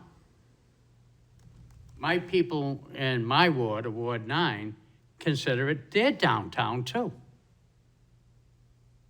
And they come in and they go for outdoor dining. So all I'm saying, and I do listen, and I will listen, and I will have conversations on the matter with any particular constituent, regardless of their ward, on that particular issue. But however, I got to think globally when we look at this particular issue, that the downtown benefits a lot more than just, some of the businesses. And when you have, and I think this is exactly what Mr. Hill highlighted in some of his conversations this evening, what we're wrestling with and what you brought up is the non-consensus and just one person. And unfortunately, puts us in a terrible position. One that I'm not really happy with, but sometimes we really have to weigh the balance. And I do agree with you, Alderman Jettie. We need to get more research and come to look at it. And I think as Director Cummings moves on, all this will come out. But to look whether we're on the right track, and it's not just for one particular group, but the city at all. It's, I have a park in my neighborhood, but all city residents can use that park. Main Street is everybody's. That's where we have the signs on the banners. Come, play, shop, all this. If you had somebody from out of town, where would you take them? You take them downtown. Show them how great, how we worked. It's something to see. And I think we did a hell of a job. If I can say, my arm was long enough to pat myself in the back, but I don't see any plywood on any of the windows. Except that one. After surviving COVID. That's a huge statement. That's a huge statement. And if we have to go through it again, and we might, Alderman Lopez brings up a good point. I don't know. I hope not. I say my prayers that we don't, So it may be best to have it continue in this interim until we finally get out of this unholy mess, as we move on. But, May I ask a point of order? Yes. Because I had kind of suggested modifying what we were asking Director Cummings to ask Mr. Hill to do. So to Director Cummings, is it possible to include the value, space use, and prioritizing it in the study that you're planning, or is it too different? I don't know. I would have to look at it in closer detail. If I'm understanding what you're asking me, you're asking if we could do the study basically two different ways. One, as though the barriers are not there, which would give you a different figure for your supply. And then a study as if the barriers are there, which would be a different number to develop your. To clarify, what I was study. suggesting was using historical data, prioritizing what barriers are likely to be more used, more heavily used, and more needed based on the businesses that are there. Oh, I see. In order to anticipate buy-in. And I then see. maybe create those little block groups as we're doing larger, where people buy into saying, yes, I'd want to do this. Okay, so let me rephrase. So what you're asking is not a comparison between Main Street with barriers vis-a-vis without barriers. You're asking us with barriers to quantify the demand and how the spaces are used with the barriers in place? Yes. Yeah, that's it. That is exactly what we would be doing under the current scope. Okay. I think, I could be wrong here, what you'd be looking for to go with the current thought process of Alderman Jettie is a comparison between the non-barrier layout versus the barrier layout. And if that's the case, that's beyond the scope that we currently have with Desmond. Goes beyond the scope. Could I clarify? Alderman Jettie? So I think my thought process is along the same as Alderman Lopez. I think that, that some of these merchants are saying that the location of the current barriers is providing more space for outdoor dining than is currently needed or being used, and that could be cut back some to allow more parking than currently available for, the retail establishments. If that could be included, that would be. So this question has gotten asked many times, and typically my response to that is, you can't just arbitrarily move the barriers. You have to do it very strategically, because you can't have gaps, because that causes a public safety issue. So, understandably so, yes, I hear you. If we move the barriers and open it up in one area mid-block, I know that there's public safety concerns because you're not creating a very fluid flow of traffic from, and you'd want to make sure that you're keeping that flow of traffic consistent and not creating that potential public safety issue. We've discussed this many, many times, so that's why I know that this is the answer that we routinely get. Now, what I don't know, and I think that this is a very good question, is are there some parking spaces being used more heavily or utilized more vis-a-vis their parking spaces that are less empty and not being used as much? And I think that demand and that quantification of that demand is probably a good thing to actually understand. Can I also bring in, when you look at, in your study that you want to do, can you look at the parking spaces and say, would, parallel to the curb, would it not be better during the barrier season, if we get into barrier season, to get into head-in parking? And then I have to ask Mr. Hill, if we have in a standard parking space or parallel to the street, how many parking spaces do we gain if we go head-in parking in limited capacity? Do you have an answer off the top of your head with that? Could we gain, or just the bottom line, could we gain more spaces? I would need Possibly. I would need to look at the geometrics of the area. Right. I But really that's didn't- part of the study, correct? That we want to do.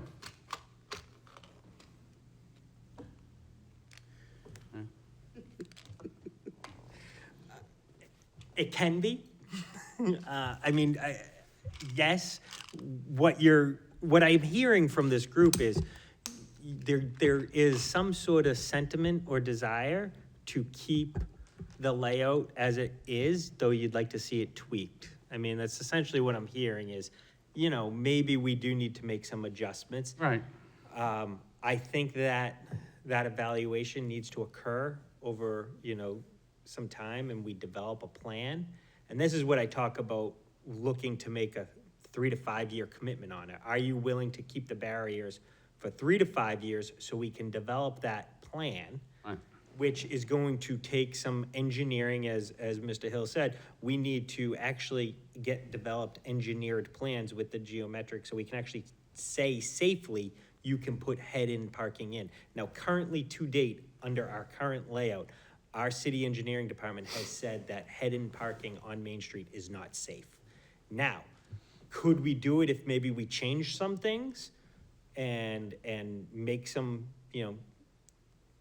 adjustments? For instance, I'm making this up.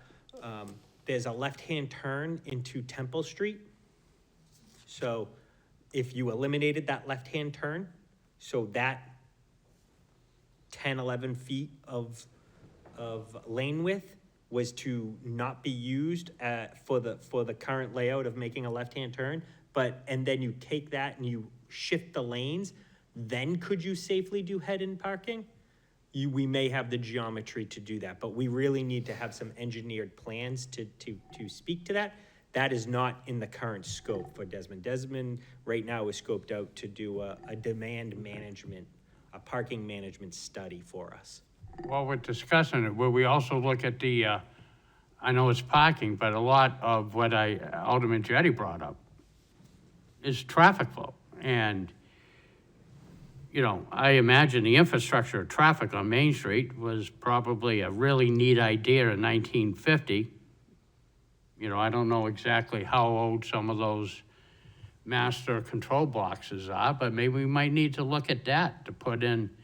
I could see that as assisting public transportation where buses can, you know, clear and set out the signal similar to the fire department. So it's a plethora. I mean, this whole thing is you know, it's another door we're opening, you know what I mean? So, Yeah.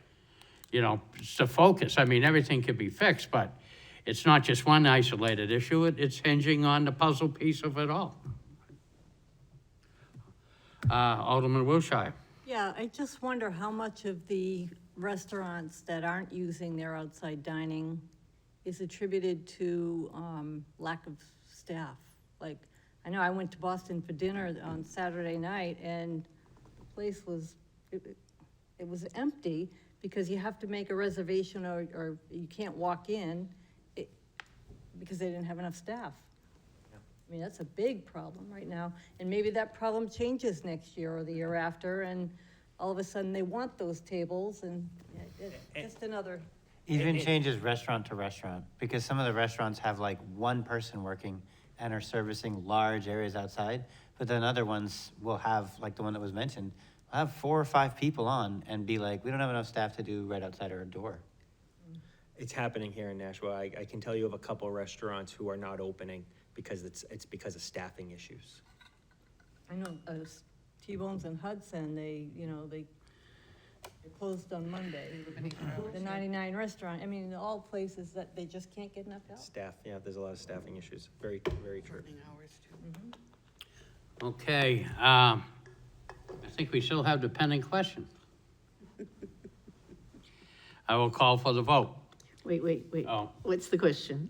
What is the question? What is the question? Director Cummings, can you restate what you would like the board? Yeah, I am. And I understand this is like a straw vote. That's This right. is not anything etched in stone, It's not epitaph binding. or anything else like that, you know? It's- Let's clearly legally define what it is. Yeah, this is just looking for consensus and making sure that I'm reconfirming the sentiments expressed at the June meeting, where there was a desire that we study Main Street as it's currently laid out with the barriers. That's all. I was hoping to make sure that I was giving the right direction to our consultant. I would like to amend so that it doesn't say currently laid out with the barriers and just say as it is laid out with the barriers. Okay? I'm sorry, could you say that again? Instead Yeah, of can you, saying as it is for the currently- amendment, Alderman Lopez, clearly speak in the microphone so it can be as properly amended transcribed. Thank you. Instead of saying as currently laid out, I would like to just have it studied as laid out with the barriers.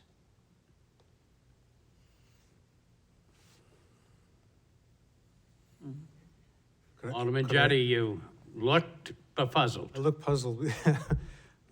What's the difference between? If the wording or what we're voting on to express our support for is examining downtown as it is currently laid out with the barriers, that suggests that we're looking at the same barrier configuration, when much of the conversation we've all been having about the last 25 minutes has been, we should probably look at making sure that the spaces that are down there and the way the barriers are laid out is useful for businesses and parking.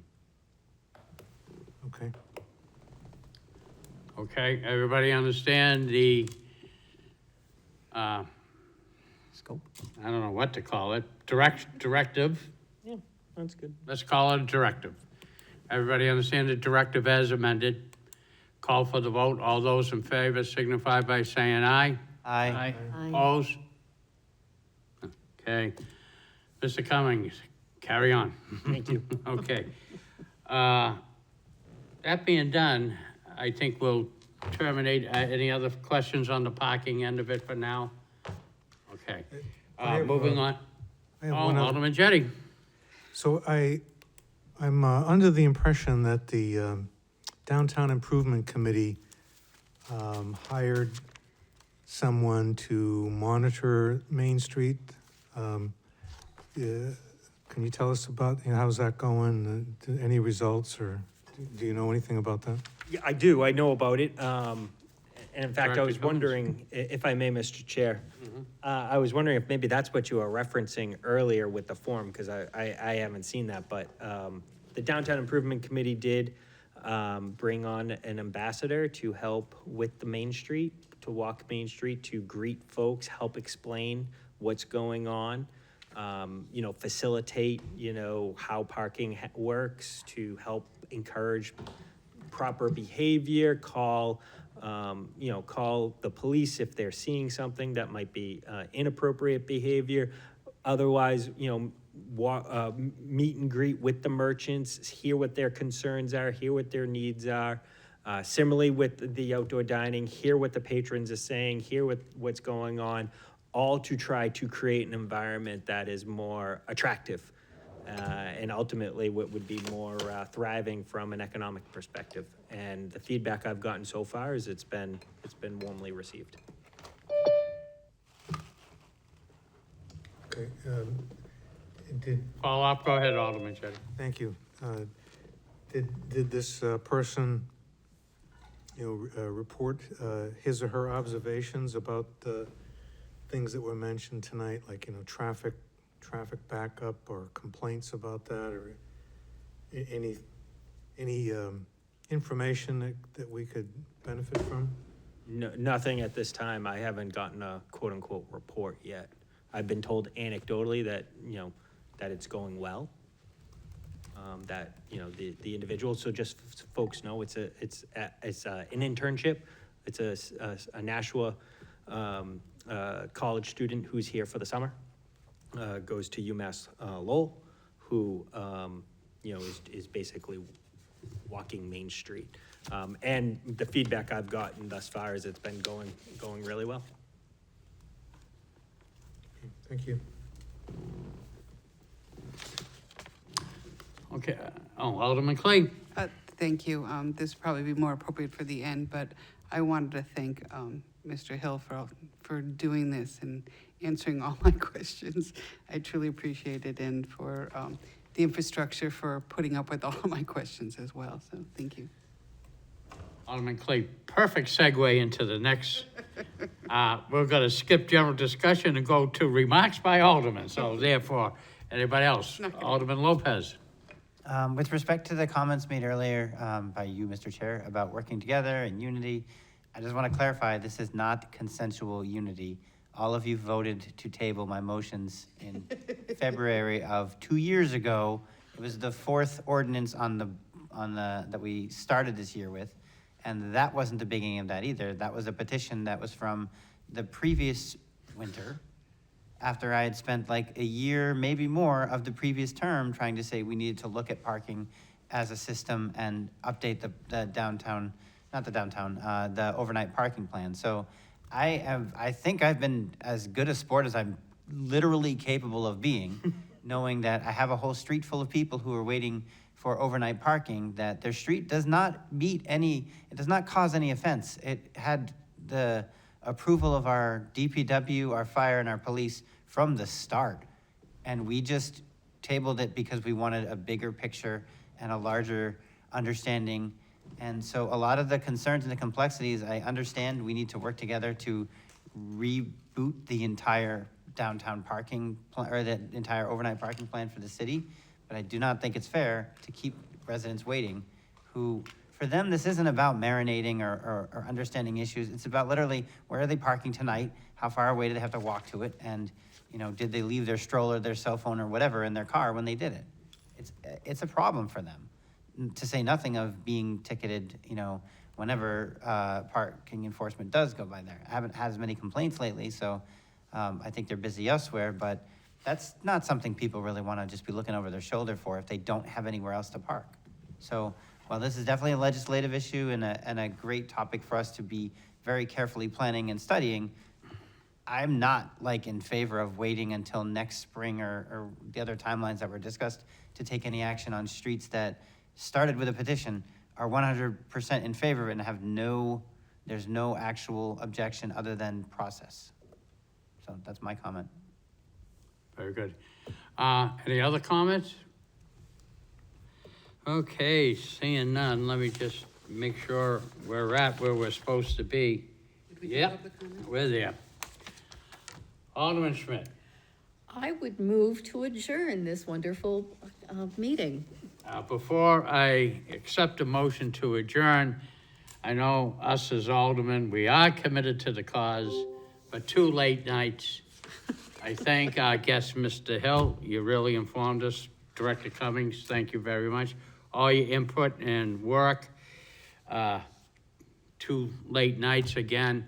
I thank you all. So I will declare the meeting, the committee meeting of infrastructure adjourned at, Mr. Chairman, yes, it just Alderman occurred, Jettie. You're right under the wire. Go right it ahead. just occurred to me, I don't know that there is anyone on Zoom that, but you haven't asked for public comment. There's no one there. That would be a problem. Alderman Jettie, I am very astute to the public comment, Okay. and there was nobody. Okay, thank you. But I will ask again, for the record, is there any public comment? Seeing none. Public comment is ended, and so therefore, the motion to adjourn is in order. All those in favor signify by saying aye. Aye. Opposed? Hey. Thank you, Alderman Lopez. Call it adjourned at 22:21. Thank you all again. Mike, I think